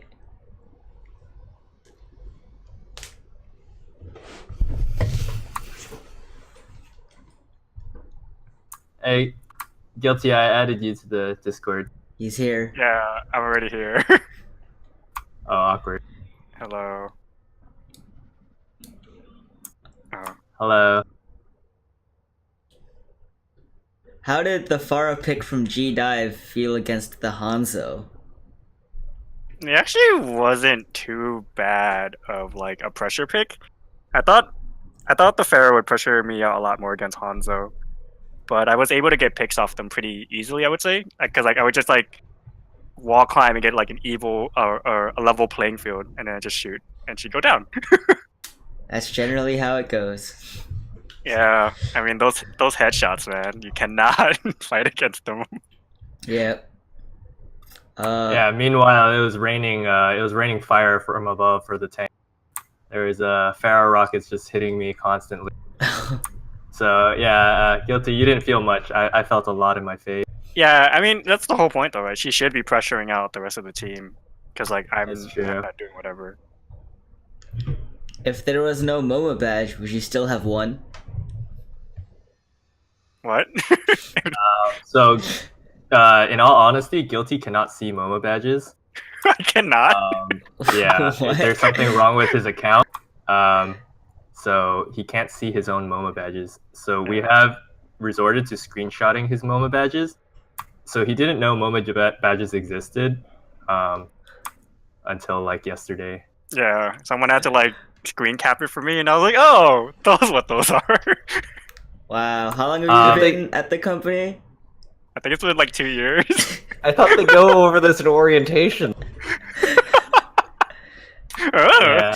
Worst comes to worst, we would have made our own wood tier MoMA badge. I think that would have been our resort, and just felt a little bad that we had to assign a wood tier badge to ourselves. Did your team ever think of running goats, or were you comfortable with like your standard composition with like the triple support Hanzo? Yeah, we tried a bunch of different things and realized we don't really know how to play any other comp. That's true. Yeah, as you can see, we tried switching it up kind of like in the middle. After we got the draw, we tried switching it up a little bit, and then we were like, yeah, this what are we doing? We only know how to play one. But Guilty did make the swap from Hanzo to Ashe quite a bit. Yeah, that was just me getting tired of Hanzo, so I wanted to play Ashe for a bit. Yeah. Because like with Ashe, I was able to at least put out the fire pressure, and at least like burn them down, and then Tess could just jump in with Monkey and Diva, right, to like kill out the rest of the damage. Mm. Because like Mercy can only mitigate the flame damage, but doesn't out heal it. Mm. Yeah, just stuff like that. Out of all of the... Also, Go ahead. go ahead. I was just gonna say Ashe is fun though. Yeah, I agree. Out of all of the control maps, why'd you choose Ilios? That's our best map. That's the only map we ever win, like 100% of the time. Yeah, it's our strongest. We were a little bit questionable about Ruins. We are like, please don't be Ruins as the first map, and it was not Ruins. And we're like, yes, there is a morale booster here. Yeah, it seemed like Fluffy was like 100 charge for like a lot of the game on Zarya. Seems like you're pretty. Actually, on Elios, so Ham Sandwich is really good on Elios because he gets a lot of boops off the map. So that's why we're not super good at Ruins, because it's hard to get environmental kills. But Ham Sandwich's Lucio is really good on the other two maps. He's really comfortable getting boops into Well and Light, and we kind of just piggyback off of those kills. You did get the 4 limbs on Lighthouse. That's pretty good. Mm-hmm. How did I think I already asked that question. If you could ban a hero, who would it be? Probably Torbjorn, so Guilty doesn't get it's Guilty and Domio don't decide to choose Torbjorn. They've experimented with it once or twice in our previous game, and Domio almost went Torbjorn again this map, but we convinced him not to because we were like, we don't know how to play any other comps. We only know how to play the one comp of triple support, so we did that. But on the other team, who's playing their Widow? Their Widow was putting a lot of pressure on us. Plowmaster. Was it Plowmaster? Yeah, Plowmaster was really like good on Widow. Well, I don't know. I'm not very high rank, so he was definitely doing a lot of work on us when we were playing against him. We really struggled on his against his Widow. Definitely, a lot of times we should not have peaked. So, if the Widow is giving you a lot of trouble, do you think they would have taken Runes if they played Widow there instead of Goats, considering how good of a map Runes is? I actually think so. Yeah. We're not. Our dive against the Widow wasn't that great. We weren't picking the Widow as much as we should have been. Even as Diva, I was having trouble against Plowmaster, and I think it would have been a great swap on their part if they played Widow. How did the difficulty of this match compare to the matches in the round robin? I think the difficulty, like in these matches, they were a lot closer than the round robin. It felt like we were always overtime pretty much the entire time.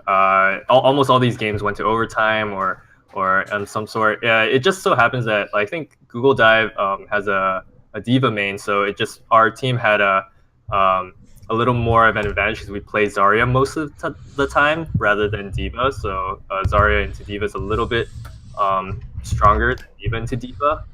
But I think some of the other matches, there weren't as many Diva mains. We really struggled when Dr. Sushi switched to Reinhardt, and they also had a Orisa. We didn't really know how to compete against that. And I think the Orisa was on Hanamura. We didn't really know how to push into that, and so we ended up drawing second point.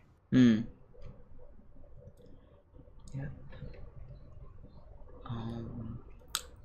It looks like that's all the questions from chat. Cool. Awesome. Yeah. Thank you for Streaming. doing the streaming. Yeah, and casting for. And thank you organizers for organizing this year's match. Yeah, really appreciate it. It was super fun. Got to play with a lot of different teams. Nice. Yeah, a bunch of Googlers are ending up on Guilty's Discord channel. So if anybody else wants to play Overwatch with a bunch of other Googlers, somehow we've all accumulated into Guilty's Discord. Maybe you can send a link. There's also chat the or Slack. something. Yeah, there's also the Slack. I was about to say. There's Guilty has, promoted the 140 Slack. people in Slack. I was just advertising Guilty's Discord channel because somehow he's got like a bunch of people that, you know, Yeah. they're slowly being absorbed into Guilty's Discord channel. There's a message saying, no, join the Slack. There's a poll for pickup games and you should fill it out. Ah, I see. I am actually part of the Slack channel, but I don't remember my login information. I will go look into that.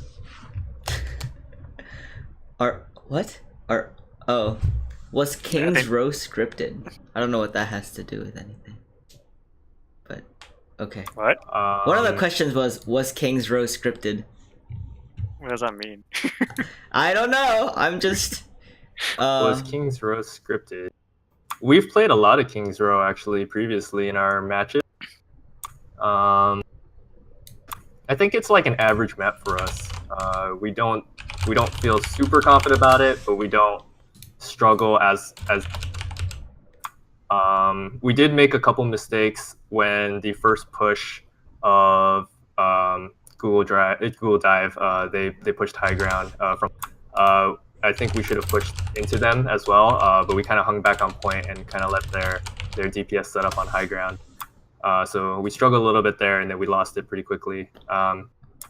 But I think overall, King's Row isn't like our super confident. We're definitely confident on control points. That's for sure. We rely on ham sandwiches, boops a lot to get us through.